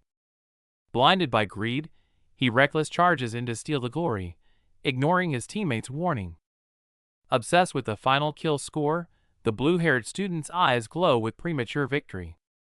But he miscalculated. The beast isn't dead. It roars back to life right in his face, freezing him in terror. Watching the disaster unfold, his teammate screams in frustration, "You idiot!" The price of arrogance is instant. The massive beast crashes down, crushing the student's defense in a split second. Blood sprays into the air. Screams of agony replace their confidence as reality bites hard. Witnessing the massacre, pure terror takes over. His face twists in horror, throat tearing with a desperate scream. Even the elite senior is down? The girl screams for everyone to run, panic descending as hope collapses. Go-Ahyun stands paralyzed. If the strongest student was wiped out instantly, what can she possibly do? Suddenly, the bloodthirsty beast turns its gaze, locking eyes with the trembling girl. Stay calm. Ahyun forces herself to breathe, remembering the beast's fierce fire, desperate to fight back. But her courage shatters instantly. Crushed by overwhelming fear, she gasps for air, unable to move a muscle. Her hands won't stop shaking. Frozen in despair, she watches helplessly as the fatal attack hurtles toward her. Just then, a figure steps through the smoke. No fancy moves, just a single, explosive finger flick. Boom! With just that flick, the massive beast is blasted backward by sheer, unreasonable force. Ahian stares blankly, mind unable to process the sight. Is that kind of power even human? It's him. The quiet transfer student, Kim Jun-woo, standing there with a terrifyingly calm aura. Elsewhere, the rampaging beast continues its slaughter, tossing students aside like ragdolls. But amidst the chaos, Ahian can only look up. In her eyes, Kim Jun-woo stands tall, a god of war descending. Suddenly, Jun-woo senses something sharp. He hears his name being called from the distance, and the atmosphere instantly tightens. Before anyone can react, impact erupts. A bloodied wolf monster is blasted into the air, thrashing in pain. The blonde girl screams his name in panic, warning him. Jun-woo doesn't hesitate, he spins around instantly, ready for action. A gruesome memory flashes a comrade down in a pool of blood. The gut-wrenching helplessness and agony assault his nerves once again. History won't repeat itself. Jun-woo grabs a panicked student by the collar, roaring at them to fall back, forcibly taking command. Looking at the trembling group behind him, Jun-woo feels a pang of regret. His split-second hesitation nearly caused a disaster. That was his mistake. Rain pours as the giant wolf roars deafeningly. Jun-woo stands alone before the beast, his eyes turning cold. No more hesitation. Facing the overwhelming beast, Jun-woo takes his stance. His blade hums with energy, his resolve to kill solidified. The monster lunges with its claws, but Jun-woo is ready. Energy spears slice through the rain, striking head-on. He channels all his power, purple lightning crackling wildly around his fist. Ultra-high compression strike activated. Boom! The punch connects squarely with the wolf's face. Exploding energy mixes with scattered blood in a display of pure violence. Even with its face smashed in, the beast still roars. Jun-woo blocks with one hand, staying alert for the counterattack. Then stay down. Jun-woo becomes a demon in the rain, unleashing a torrential barrage of lethal punches, giving no quarter. Amidst the chaos, a pink ring floats silently in the rainy night, radiating an eerie and mysterious aura. Inside the safety shield, the students and teachers watch in stunned silence, jaws dropped in total disbelief at the spectacle. The supervising official sweats profusely, staring at the demon-like boy on the screen, terrified that this is no ordinary special admission. The official suddenly realizes it and screams, "That's a supernatural weapon. Does this maniac know using that thing is suicide?" Facing the crushing fist descending on him, Jun-woo just lies there and scoffs. The price? The penalty? He knows it better than anyone. True artifacts demand a price, sometimes even the user's life. But Jun-woo doesn't care. They are strong, and that is enough. Unlike these modern arc bracelets, safe and penalty-free, sure, but they're just toys borrowing a monster's power. The truth about supernatural weapons is revealed. They aren't just gear. They maximize the monster's core into a god-tier arsenal. Jun-woo critiques the current generation's reliance on skills while staring down the beast. The monster roars, radiating pure threat. The blonde hunter screams a warning, but the wolf monster is already lunging, its claws slashing down with explosive energy. Suddenly, the monster pauses, confused. A system window flashes. Weapon ability activated, ultra-high compression strike. Before the beast can react, Jun-woo transforms into a spinning blue drill, charging head-on with tearing force. Look at that speed. Jun-woo moves like a bullet, eyes sharp, sprinting full force with zero hesitation. Gritting his teeth and wrapped in a blue aura, he pushes the power of this strike to its absolute limit. Boom! The explosive kick connects squarely with the monster's face, shattering the ground beneath. That's gotta hurt. The shockwave is massive. Kim Jong-un gets blown backward, screaming as he crashes, while his teammate watches in shock. The battle ends, but a creepy vibe settles in. The system announces the penalty of the Patelis ring, the Devourer of Fear, is here. Jung-woo stands in the dark as a giant eye opens behind him, staring intently. The suffocating pressure is instant. Red warning lights flash. A grotesque spectral beast manifests in the void, the monster that feasts on fear itself. Jung-woo knows exactly what this is. An ancient nightmare that becomes invincible the moment anyone feels fear. The rule is simple: the first to fear dies. While Jung-woo is calm, the students around him are already paralyzed with terror. The illusion fades to a harsh reality. Kim Jong-un collapses in Jung-woo's arms, losing blood fast. He's in critical condition. Lives are at stake. Jung-woo screams at the man in the suit, demanding the walkie-talkie to contact headquarters immediately. Intimidated by Jung-woo's intensity, the man shakily hands over the device. Jung-woo snatches it, his eyes cold as ice. Dripping with sweat, Jung-woo professionally reports to HQ, using specific injury codes that no ordinary student should know. HQ confirms rescue, but the teacher is suspicious. How does an E-class special admission know these internal codes and protocols? Jung-woo snaps. Someone is dying, and they care about ID. He unleashes a thunderous roar at the bureaucratic incompetence blocking his way. The rage boils over. Jung-woo grinds his teeth and unleashes a vicious punch, sending the suit-wearing supervisor flying. A long-awaited release. Before the man can recover, Jung-woo roars, questioning his competence. When the teacher tries to pull rank, Jung-woo's lethal glare shuts him down instantly. Jung-woo looks like a demon unleashed. His overwhelming pressure breaks the teacher's spirit, leaving the man trembling in silence, too terrified to speak. Reinforcements finally arrive at the forest entrance. Staff members stare in shock at the devastation, stunned by the brutality of the scene. Chairman Bae rushes in, checking on his old friend with genuine concern. But Jung-woo remains silent, struggling to contain the lingering rage. Bae sighs. Jung-woo's cover is blown. But Jung-woo ignores the politics, furious that the teachers knowingly sent unprepared students to their deaths. Unable to accept the absurdity, Jung-woo spins around, eyes piercing with rage. Do you really think this makes sense? He demands. He delivers a cold ultimatum to his old friend. Next time, I won't just stand by. Bae freezes, terrified by the return of that legendary pressure.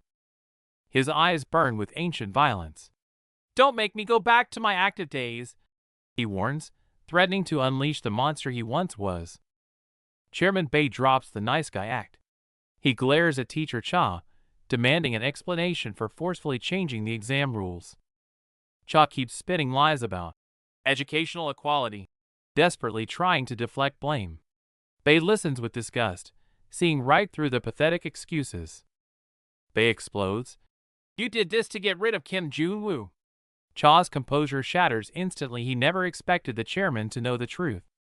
Panic sets in, but Cha desperately clings to bureaucracy, claiming he followed protocol.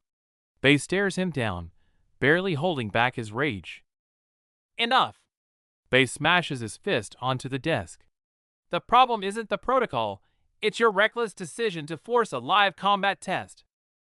Bae argues that normal students would fail, but Cha finds a loophole. With a smirk, he counters, but Jung-woo got the top score, didn't he? Bae sits back, fuming, as Cha skillfully shifts the blame. He frames the entire disaster as a natural occurrence, washing his hands of responsibility. Cha plays his trump card with a twisted grin. Besides, he sneers, didn't you approve this test yourself, Chairman? Checkmate. Bae falls silent, struggling with the realization that he's cornered. He closes his eyes and forces out.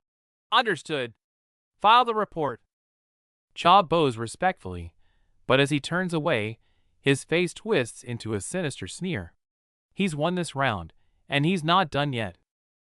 The black-haired man glares, dropping the truth. He doesn't fear Minister O, but the name that truly terrifies him is Kim Jun-woo. Sitting in the shadows, Minister O clasps his hands and admits, the Kim Jun-woo from 40 years ago is his living nightmare. Bae Wushik looks confused, but the minister is past explaining. He despairingly admits that if history repeats itself, he'll be powerless. Hearing this, Bae Wushik breaks into a cold sweat, feeling an unprecedented, suffocating pressure standing before the closed door. Alone in the empty hallway, he stands frozen, weighed down by the heavy silence before the storm. Meanwhile, Teacher Cha wipes his sweat while reporting to his superior. He claims it's handled internally, but he's clearly shaken. The mysterious figure on the phone speaks coldly, noting Kim Jong-un's minor injuries and digging up dirt on his corrupt father. Teacher Cha gets increasingly agitated, scolding the person on the other end for the special admission student's poor performance. He questions bluntly, does that student actually have any skill? Was giving away that special admission slot a mistake? The voice drops the pretense, bringing up the Parents Association and implying the student council list is already fixed, forcing Cha's hand. It turns out the teacher was talking to the bully, Oh Juseok. He smirks wickedly, manipulating the teacher with ease. Before hanging up, the bully offers some fake comfort. Teacher Cha stares out the window, forced to agree and play along. Juseok stares at his phone, his fake smile vanishing. He's terrified of Junwoo's power. That guy is definitely not just a normal student. Remembering the warning that Junwoo is stronger than veteran hunters, the bully breaks into a cold sweat, realizing he cannot afford to fail. Fear turns into murderous intent. Gripping his phone in the dark, he vows to crush Kim Jun-woo, no matter the cost. Cut to the hospital. Kim Jun-woo sits on the bed, injured but sharp-eyed, calmly remarking, "This will sting." But the moment the nurse touches him, the legendary hero breaks character, screaming in pain and losing all his cool. Go-Ahein mocks him for being a baby. Jun-woo snaps back, but internally he's worried. His body is reacting too poorly to the artifact. They bicker immediately. Jun-woo tries to shoo her away in annoyance, unless she agrees to help him join the student council. But Go-Ahein stands firm, coldly rejecting him. She wants nothing to do with the trouble that follows him. A knock at the door. It's Ahein visiting Jong-yun. Seeing he's moved rooms, her expression softens from tension to genuine concern. Jong-yun leans back, sweating from pain, yet cracks a joke about not dying to mask the agony his body is in. The conversation turns to the brutal practical exam. Rumor has it a student dropped out immediately after, hinting at a bloody, violent incident. Turns out Jong-yun was hurt saving someone. The survivor kneels in tears, crushed by guilt for running away while his savior paid the price. Standing by the window, Jong-yun quotes his father with steel in his eyes, "As long as you don't die, you'll get through it. Pure resilience." Jun-woo watches silently, moved. This kid sacrificed an arm to save a junior. He's the spitting image of that legendary one-armed hero. Hearing the phrase, "as long as you don't die," Ahein freezes. Those words strike a deep chord, flooding her eyes with complex emotions. Sentiment aside, Jong-yun drops a hard truth. Joining the student council is rigged. Ahein fears it's discrimination against her Class E status. It's worse. Jong-yun reveals a shadowy group. No one talks about the Parents Association. They are the puppet masters behind the scenes. The math is too perfect. 5 influential parents in the association, corresponding exactly to 5 of their children attending the school. It clicks instantly. The student council has exactly 5 spots per grade. It's not an election. It's a prearranged coronation for the elite. The truth is sickening. Shadowy silhouettes of powerful parents divided the spoils long ago. Ordinary students never stood a chance. Ahein demands to know what happens to rivals. The backup candidate trembles as he admits, anyone in the way gets removed. The darkest fear is confirmed removal isn't just expulsion. Students have literally died during the selection process. Horror washes over them. Realizing the lethal stakes, Jong-yun urges Ahein to quit the race. It's no longer about ambition, it's about staying alive. Suddenly, the timid Ahian snaps. She screams her refusal to quit, realizing that backing down means letting these murderers win. Ahian yells at Junwoo for his silence. He hates the corruption too, but he's torn. Stopping the apocalypse takes priority over fixing the school. Junwoo steels himself. He can't get distracted, but he needs to meet one person first. Go Eun-chae. She is the key to his plan. Speak of the devil. Junwoo casually drops a bomb. Go Eun-chae is coming to visit him right now. The girl's jaws hit the floor. Junwoo crouches behind the wall, eyes lighting up. Seeing Do Eun-chae walk right into his trap feels like a gift from fate. Wearing his loud floral shirt and a confident smirk, he steps out casually, acting as if nothing is wrong. The air freezes instantly. Eun-chae glares with suspicion, while the brunette next to her stiffens, paralyzed with shock. Old wounds reopen. 2 years ago, Eun-chae told her to quit. Now, they face off, the past hanging heavy between them. Eun-chae demands answers, voice sharp. The brunette doesn't flinch, her gaze burning with defiance. I've already enrolled. Junwoo watches from the sidelines, realizing this isn't just a rivalry, it's a deep grudge fueling her ambition for the student council. From the shadows, sharp eyes watch every move. The tension is palpable. Schemes are already in motion. Cut to the hospital. Ahian shuts down the conversation cold, muttering nothing left to say as she turns her back on them. Eun-chae asks if she's hurt, but Ahian scoffs internally. Such concern feels fake and hypocritical after everything. In the hospital room, Junwoo tries to break the ice between Jong-yoon and Ahian, but the tension is thick enough to choke on. It's pure torture. Caught between their icy glares, Junwoo screams internally, I need to escape before I suffocate. Junwoo decides to bail. He makes a quick excuse to leave, forcing the two rivals to deal with their mess alone. As Junwoo waves goodbye and escapes, the remaining two walk side by side in a silence louder than words. The hallway feels miles wide. They stand apart, the oppressive silence pushing away anyone who might dare to pass. Ahian snaps, turning to confront him. What is your problem with me? Jong-yoon freezes, sweat trickling down his face. Elsewhere, Junwoo frantically calculates how to approach Eun-chae. She cuts him off. Heard you soloed the boss? Junwoo tries to play dumb, crediting Jong-yoon. Eun-chae rolls her eyes. Cut the crap. Jong-yoon isn't that strong. She locks eyes with him, sharp and calculating. Hiding your strength like that, aren't you a bit full of yourself? Junwoo smiles innocently at the provocation. Just want to be friends. Eun-chae stays ice cold. You want a seat on the council? Accused of climbing the social ladder, Junwoo drops the smile instantly. His gaze turns razor sharp. I couldn't care less about that.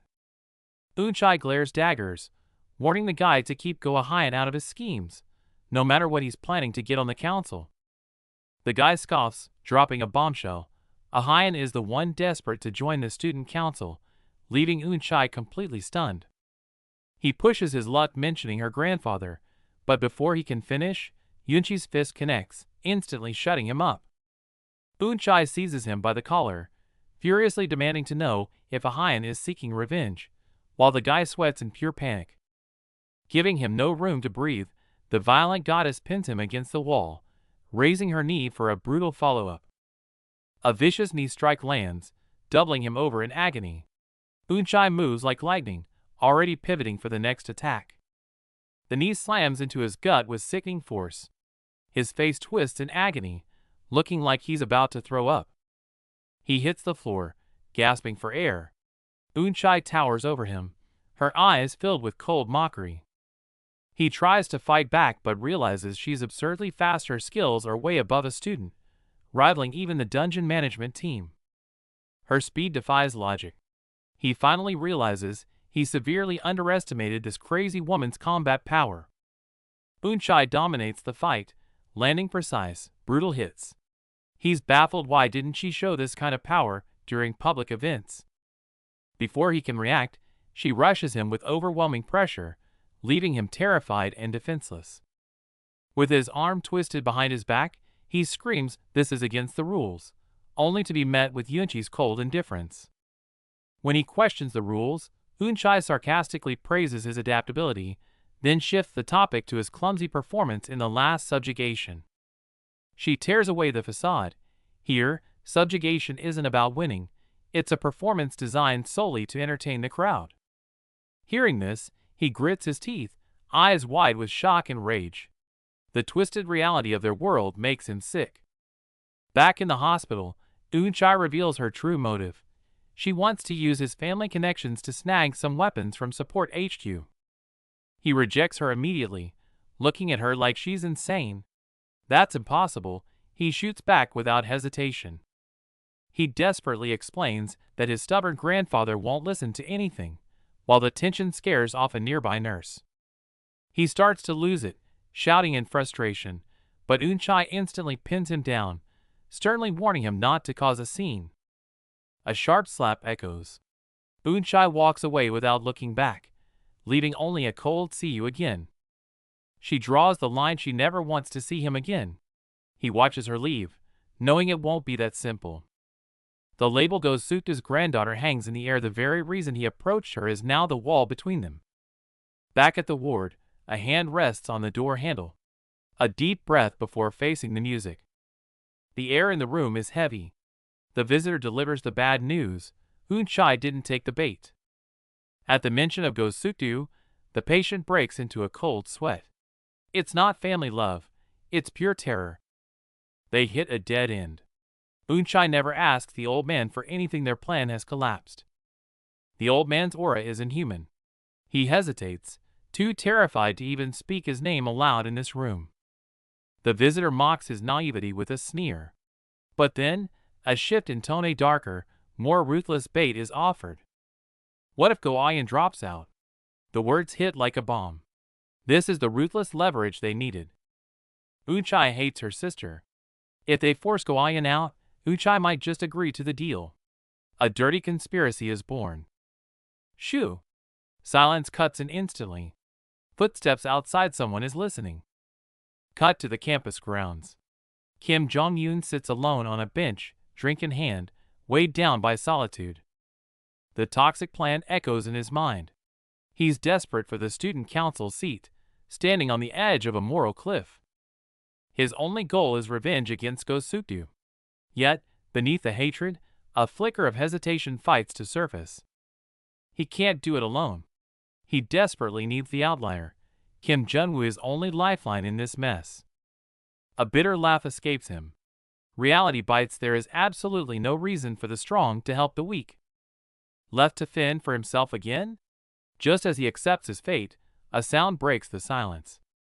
Kim Jong-woo steps in. He looks down at the moping student and cuts straight to the bone. Who do you think you are, looking so pathetic? Rocking his signature pajamas, Jong-woo casually asks if she's heading home.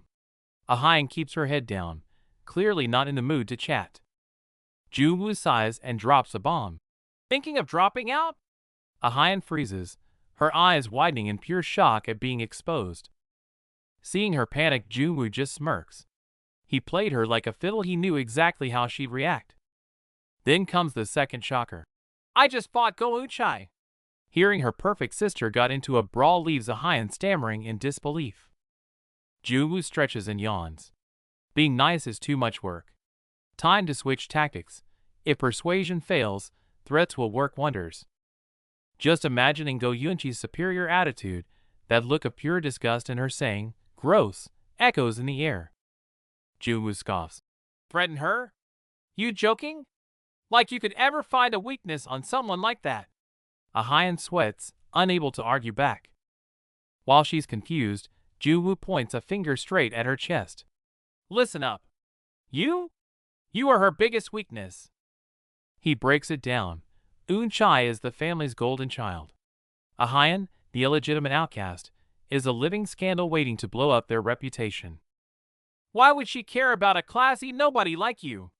Jung-woo's words cut deep, leaving Ah-hyun gritting her teeth in frustrated silence. Seeing her on the verge of tears, Jong-woo twists the knife. She wants you gone because she's scared. Scared you might actually take her place. A Hyan snaps, yelling back through tears. Stop it! I know my limits. Junwoo just turns calmly. Doesn't make sense? Then make it make sense. Junwoo's gaze sharpens, radiating absolute confidence. I'll give you the power to threaten her. We'll turn the impossible into reality. Seeing her hesitation, Junwoo throws down the gauntlet. What? Scared? No confidence in yourself? Pushed to the edge, a Hyan finally snaps. She looks up and screams, Enno! I can do it! The fear in her eyes is replaced by fire. Hearing the answer he wanted, Junwoo instantly drops the act. Good. That settles it then. His mood shifts in a heartbeat. He gets straight to business. Fair warning, time is tight. Starting tomorrow, we go all out. Be ready. The goal is clear. Get a Hyan into the student council as a candidate before the second semester starts. It's a massive gamble. Junwoo walks away, his back radiating danger. As for that parent association, one of those guys is going down first. Watching him leave, a Hyan blushes, whispering his name.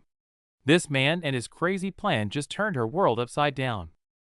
With tears streaming down her face, the silver-haired girl cries out a heartfelt thank you, her flushed cheeks revealing the depth of her gratitude for being saved. After a casual wave goodbye, the scene shifts to the exterior of a high-end sushi restaurant, setting the stage for an exclusive gathering. The father laughs heartily, claiming he's worried his son got soft in Class A, but his beaming face screams pure pride. The feast lies untouched as parents obsess over grades. One boasts about a fifth-place rank, while another awkwardly smiles about merely passing. The heavyweight arrives, Mr. Cha. He apologizes for being late, but his relaxed demeanor suggests he knows he's the one in charge. Amidst the pleasantries, Cha cuts to the chase, asking if the exam accident will affect the selection process, showing zero concern for the student's safety. This table hosts the core of the parent association. Beneath the polite laughter and dining lies a web of pending corrupt deals. Pleasantries over, a sly smile curls on Cha's lips. His eyes sharpen as he pivots to the real agenda of the night. The atmosphere turns icy. This isn't a dinner, it's a conspiracy. They begin plotting the post-admission process to rig the system for their own.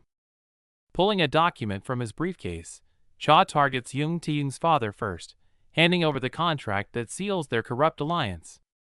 The room is stacked with power players, a tech giant CEO on one side and a media mogul VP on the other. No ordinary parents here. Next up are the guild leaders and government officials.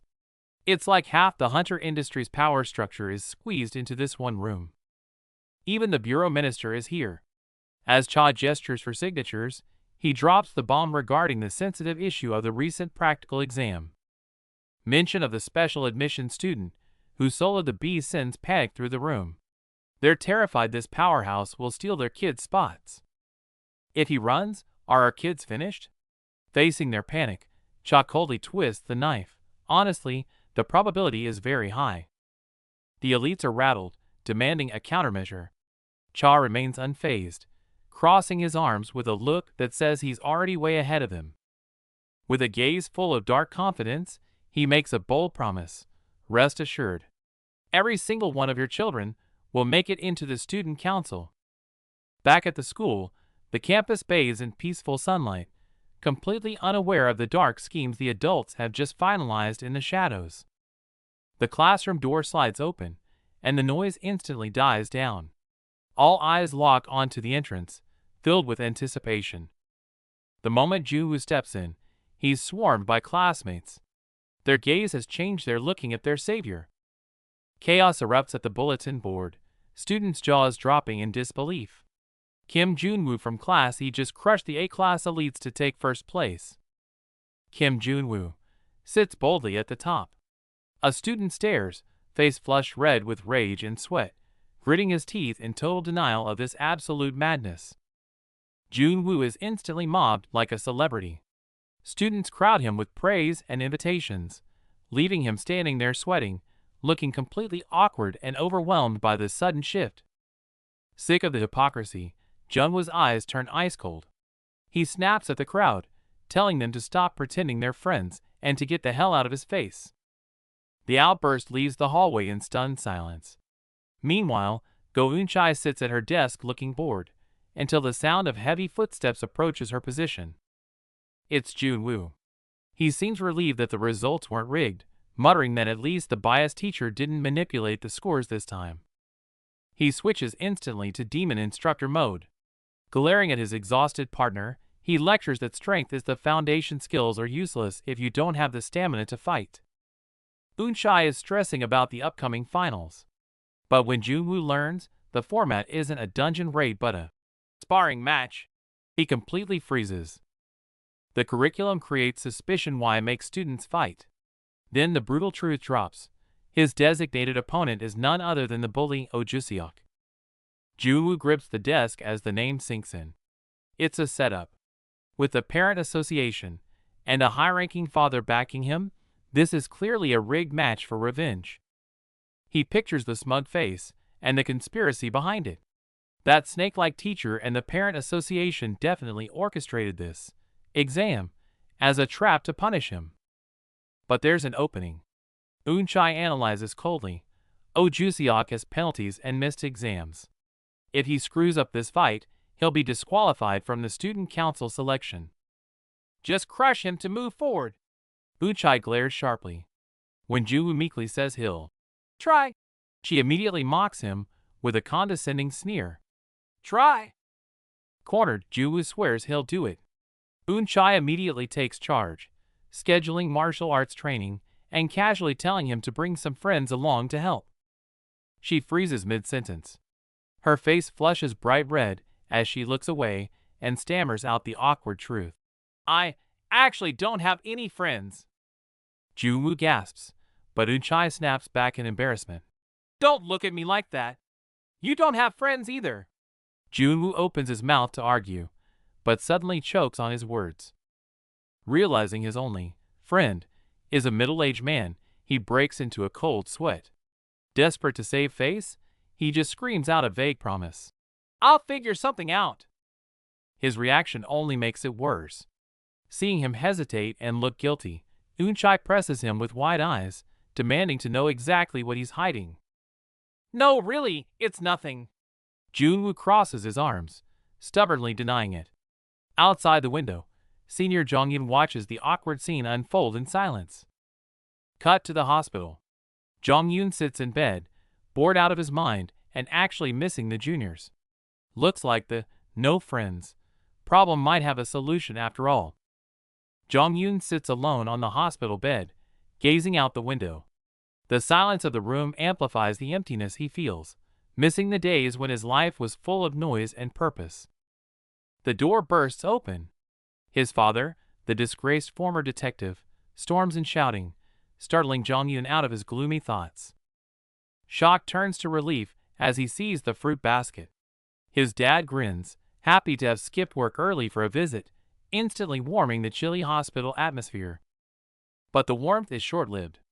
His dad sits down and starts lecturing again, bringing up the legendary grandfather who never gave up, even after losing an arm. Then comes the pivot. The father's tone shifts from inspiring to conspiratorial, as he reveals he's still investigating. The cozy atmosphere shatters instantly. Sure enough, out come the documents accusing the parent association. Seeing the fanatical obsession in his father's eyes, Jong-yun feels nothing but exhaustion. His dad keeps rambling, pointing at the tablet for proof of bribery. Unable to take it anymore, Jong-yun snaps, shouting to cut through the madness. Emotions explode. Jong-yun screams, eyes red with rage, reminding his father that this very obsession is what cost him his job as a police officer. We lost everything because of that. The scream echoes in the room. His father freezes, stunned by the sheer weight of his son's despair and resentment. Tears stream down Jong-yun's face. He begs his father to accept reality. They can't fight the system, just as he can no longer dream of being a hunter. Refusing to listen, his father gets angry. He dismisses the plea, storms out shouting about the past, leaving his son behind in a fit of rage. Alone in the vast, cold hallway, Jong-yoon sits slumped on a bench. The argument has drained him, leaving him isolated in a suffocating silence. Scene shifts to the school. A blue-haired lackey of Oh Juseok is interrogating lower-year students, extending their influence into the regular classes to gather intel. The blue-haired guy pats the nervous fat kid on the head, a gesture of dominance disguised as friendliness. The kid sweats bullets, terrified of approaching the elite students. Seeing their hesitation, the lackey offers a reward. He pulls out a bill, but the students recoil in fear, frantically waving their hands to refuse the bribe. "Take it when an elder gives it." His face darkens as he forces the money into the kid's hand. It's not a gift, it's a command that crushes any resistance. The kid trembles as he looks at the cash. It's a measly 1,001. Yet the bully acts generous, making the humiliation even worse. Kim Jun-woo watches from the shadows. Instead of anger, the sight of the crumpled 1,001 bill triggers a cynical nostalgia for the days when that amount actually meant something. This petty corruption is beneath him. Jun-woo turns away, his eyes cold and focused. His only goal now is to crush Oh Juseok in the upcoming final exam. Jun-woo stands firm, mapping out his strategy. He can only hope Go Ayan survives the written exam, but he knows the real gap must be widened in combat. He rubs his temples, feeling the headache set in. Oh Juseok is pathetic, but the parent association behind him is a wild card. Worse, there's nowhere to secretly train Ayan in this exposed school. Just as the stress peaks, a cheerful voice breaks through from below. Senior Kim Jong-yoon is waving with that signature bright smile. How is this guy always so energetic? Jong-yoon casually asks about Ayan's training progress, and Jun-woo freezes. Talk about bad timing, that's exactly the problem he can't solve. He awkwardly laughs it off. Sitting on the stairs, Jun-woo sighs and admits the truth. Class E is locked out of the gym with endless restrictions. Training there is effectively impossible. Hearing Jun-woo's worries, Jong-yoon keeps it light. He brings up their brush with death in the dungeon. Surely this is nothing compared to when they risked their actual lives? Memories flash back to the pouring rain and crumbling ruins. They sprinted through despair and made it out alive, a bond forged in blood and survival. They endured ear-splitting screams and crushing despair, standing tall against the chaos. That kind of trust isn't something a few school rules can break. Jong-yoon suddenly drops a heavy line. I wonder if you were there 2 years ago. Jun-woo blinks, completely caught off guard. What is that supposed to mean? Jong-yoon quickly laughs it off and flashes a thumbs up with the perfect solution. Why not use my family's dojo? Jun-woo's eyes widen. Problem solved. The scene shifts to the counseling room, where the air is thick with tension. The teacher sits in the shadows, ready to drop the hammer. The teacher's voice is cold as he strikes a nerve. Juseok, you're the one in real danger right now. The purple-haired bully breaks into a cold sweat, pupils trembling. Kim Jun-woo is running for the student council. Hearing the name, Juseok shrieks in disbelief. He looks like he's just seen a ghost. Juseok explodes with rage, unable to believe that a special admission student got an exemption. It's a slap in the face, and he's furious. The teacher drops the bomb. Jun-woo soloed a green rank boss. Juseok grits his teeth, forced to admit he saw the terrifying power with his own eyes. Juseok clutches his pants, trembling, still clinging to the hope that the spot is rigged for him. But the teacher cuts him down cold. Daddy can't fix this one for you. Failing grades, missed evaluations, he's about to be crushed by Jun-woo. Juseok loses it, screaming like a maniac, demanding the teacher rig the results by any means necessary. Seeing the student broken, the teacher finally hands over the solution, the exam papers. Just memorize the answers, and the written test is in the bag. But that's just step 1. The written test isn't enough. From the shadows, the teacher reveals a far more sinister plan. With a forbidden power lurking in the dark, they can crush Jun-woo in the combat exam too. The blue-haired boy stares at the device on the ground, realization dawning. Could this strange design really be what he thinks it is? The guy in the hoodie checks it, and his jaw drops. An unregistered B-rank skill? In a school of D-ranks, This is basically a cheat code. Junwoo crosses his arms with a confident smirk, calling it standard gear for pros. The hoodie guy sweats profusely. This is absolute insanity. Under questioning, he avoids eye contact and stammers, admitting he borrowed it from his father, sweat trickling down his face. Junwoo drops a bombshell. He's called in a heavyweight senior to assist with the special training. Footsteps approach from the door. The hoodie guy turns and screams in terror. It's the infamous Go Eun-chai. Eun-chai walks in with an icy expression, commanding the room. The boys whisper nervously, shocked she agreed to help despite her dislike for Junwoo. Junwoo grins and pats Eun-chai on the shoulder, dumping the training duty on her. She looks disgusted, barely tolerating his touch. Though clearly reluctant, the princess gritted her teeth and agreed, her eyes burning with suppressed anger. Cut to the gym, where screams and the thud of heavy impacts echo. It sounds painful just listening to it. It's not training, it's a beatdown. Ahyun collapses to the floor, tears welling up in her eyes from the sheer pain. The timid girl finally snaps, crying that it's too harsh. But Eun-chai coldly replies that she warned her this is real combat. Seeing Ahyun complain, Junwoo sighs and decides to escalate things. If she's scared of pain, they'll take off the gear and fight with skills. Junwoo roars at her to attack for real. Ahyun hesitates, worried about expulsion, but she's pushed to the edge. System alert. Skill restrictions lifted. Pushed to the brink, Ahyun's eyes change. Blue fire ignites in her palm as she abandons all hesitation. Azure flame activated. She drops into a low stance, blue fire raging in her hand. Junwoo raises an eyebrow, sensing the genuine danger of her power. The scene shifts, training continues. Junwoo gasps for air, radiating intense heat, clearly fresh from a brutal exchange. With a roar, a wave of blue energy explodes. The terrifying impact sends the opponent reeling back. No time to breathe. A fierce punch flies in. He barely dodges the first, but the follow-up strike lands square on his face, rattling his skull. A clean, brutal hit. The victim screams as he's knocked backward. The fight is decided in a split second. Ahyun hits the mat, gasping for air in agony, but Junwoo shows no mercy, coldly ordering her to get back up. Pushed to her limit, her eyes sharpen as the azure flame ignites around her, radiating a newfound intensity. She launches herself like a cannonball, a blazing kick tearing through the air straight toward Junwoo's face. Even with such ferocity, Junwoo dodges effortlessly, mocking her technique right in the middle of close combat. She hits the floor again, cursing in frustration, while Junwoo calmly stands over her, dissecting exactly why she failed. Teacher mode on. Junwoo cuts to the chase. She's too focused on chaining skills, making her movements stiff and predictable. Ahyun tries to argue, but Junwoo cuts her off cold. Focusing only on the attack leaves her wide open. Seeing she clearly doesn't get it, Junwoo smirks with a dangerous glint in his eye.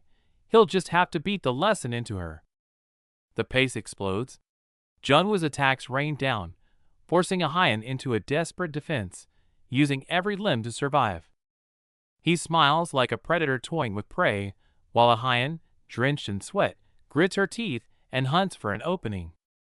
The moment Junwoo strikes, Ahyun seizes the opening and lands a vicious high kick, connecting with solid impact. Caught off guard, Junwoo's instincts take over faster than thought, automatically firing a high-level striking palm. Unable to dodge, Ahyun takes the full force of the blow, her face twisting in shock and pain. The impact is brutal. She sees stars, her head ringing as she stumbles backward, completely dazed. It was too much. She collapses on the mat, staring blankly, trying to process what just happened. Lying on the floor, she curses in defeat. Junwoo steps back, hammering home the point. This is why basics matter. She demands to know if he tried to kill her, while Junwoo sweats nervously. That strike was pure instinct, completely uncontrolled. Terrified by his skill, she questions who he really is. Junwoo, feeling the heat, plays dumb and deflects. She starts guessing he's some secret agent, So Junwoo shuts down the nonsense and orders her to rest, ending the interrogation. The scene shifts to the fencing gym, much more relaxed. The brown-haired guy pushes the door open, smiling and greeting the team. Looks like they're early. The blonde guy is sprawled on the floor, complaining about the dust. The brown-haired guy sits on the mat, reminiscing about watching his dad train here, mostly getting beaten up. Leaning against the railing, Jong-yoon suddenly asks about future plans. The brown-haired guy is taken aback but smiles, saying he's taking his time to figure it out. The brown-haired guy's eyes dim as he admits he only ever wanted to be a hunter, but that dream seems impossible now. Jong-yoon listens in heavy silence. "Who said it's impossible?" Jong-yoon speaks up, eyes intense, insisting that even with one arm, being a hunter is still within reach. The brown-haired guy thinks it's just empty comfort. But Jong-yoon snaps, shouting that he's not speaking lightly, he's speaking from experience. Jong-yoon takes a breath and tells a story. A hunter who lost his right arm but didn't give up, training his left arm to be even stronger.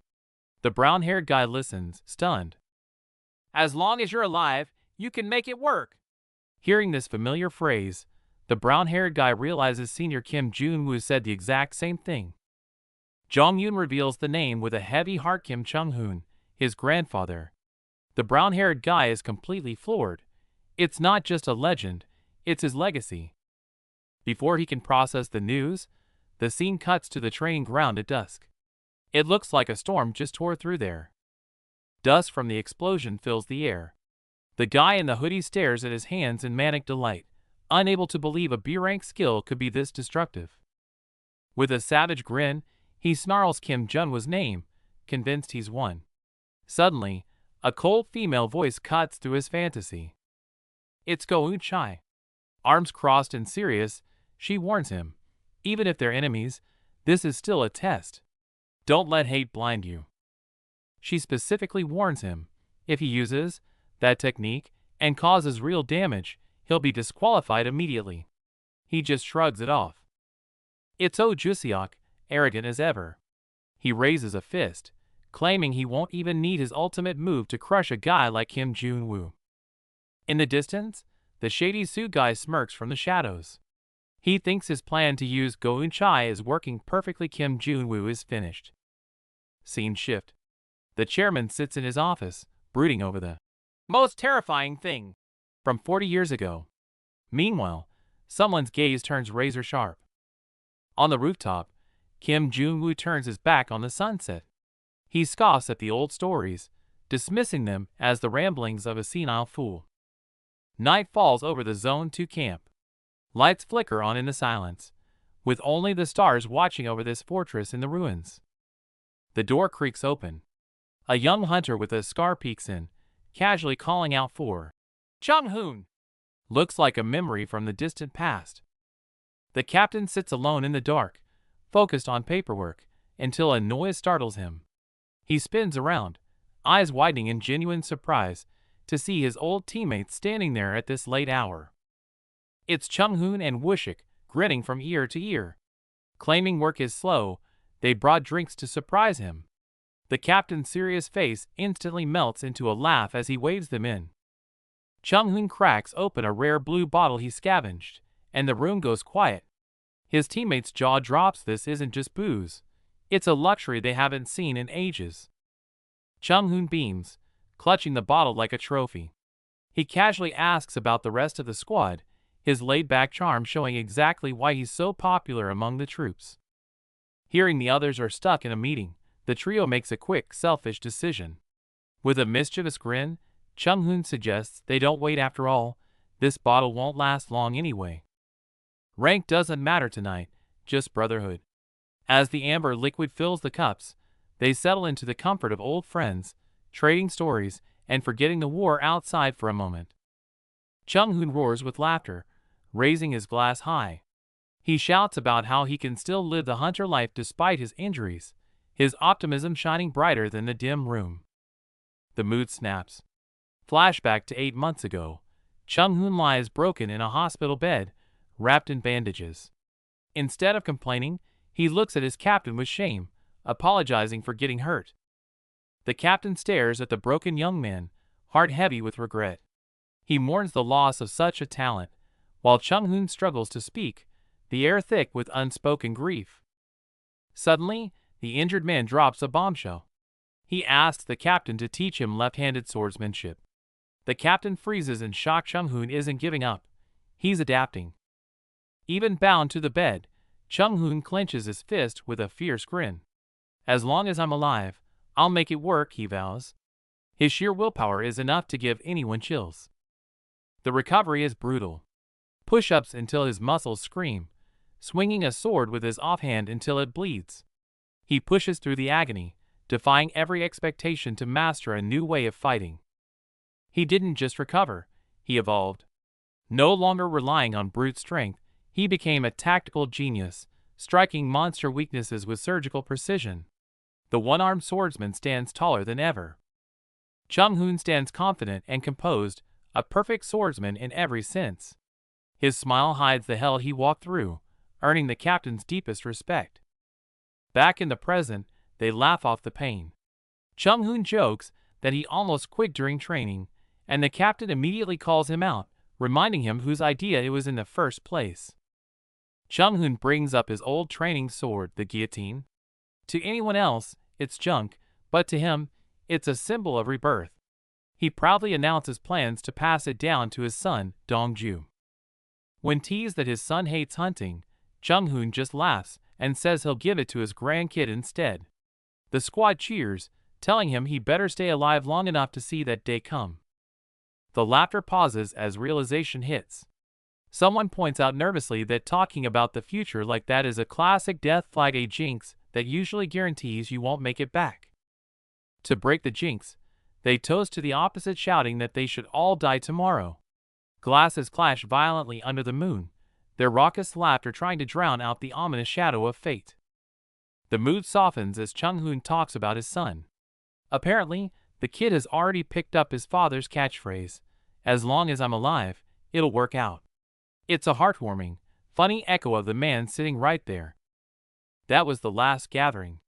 They listened to him brag about his kid, unaware it was their final drink together. Back to reality.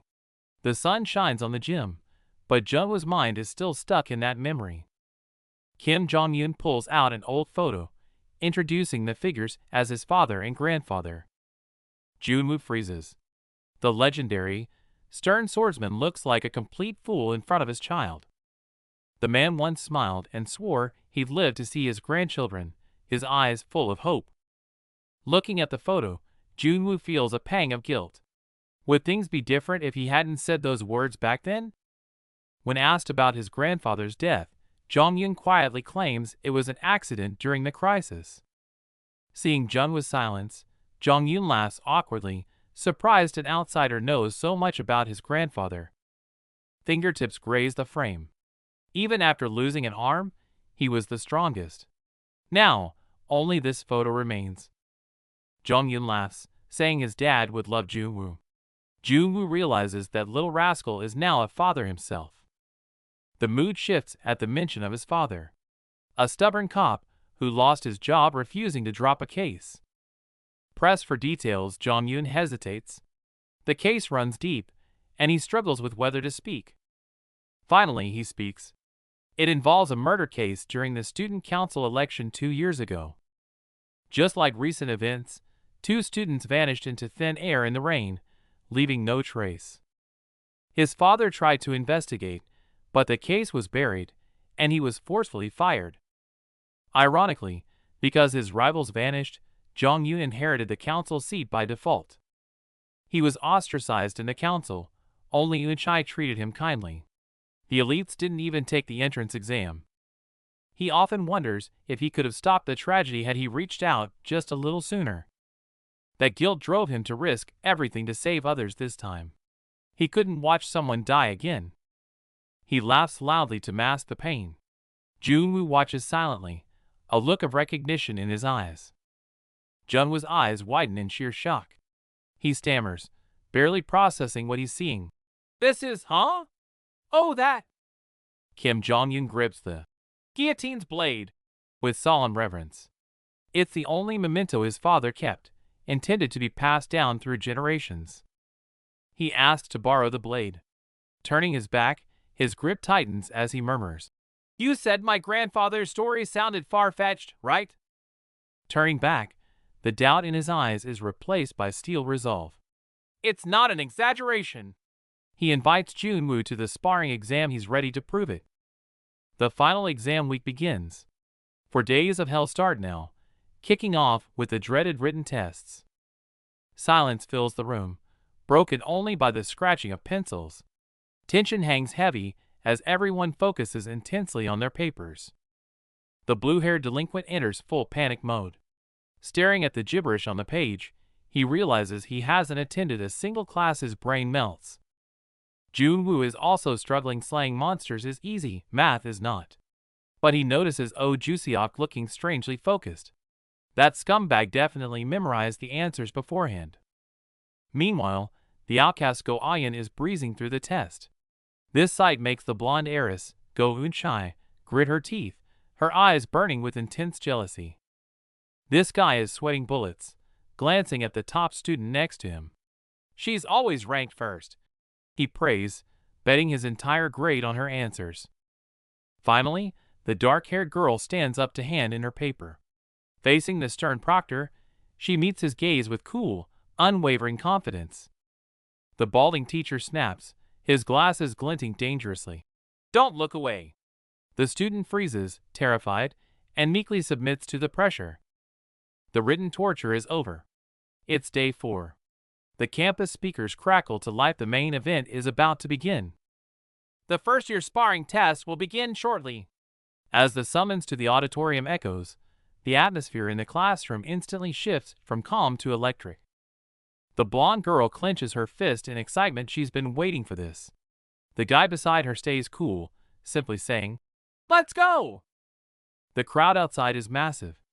The blonde girl shouts for Kim Junwoo, but he just frowns, clearly annoyed by the noise and the unwanted attention.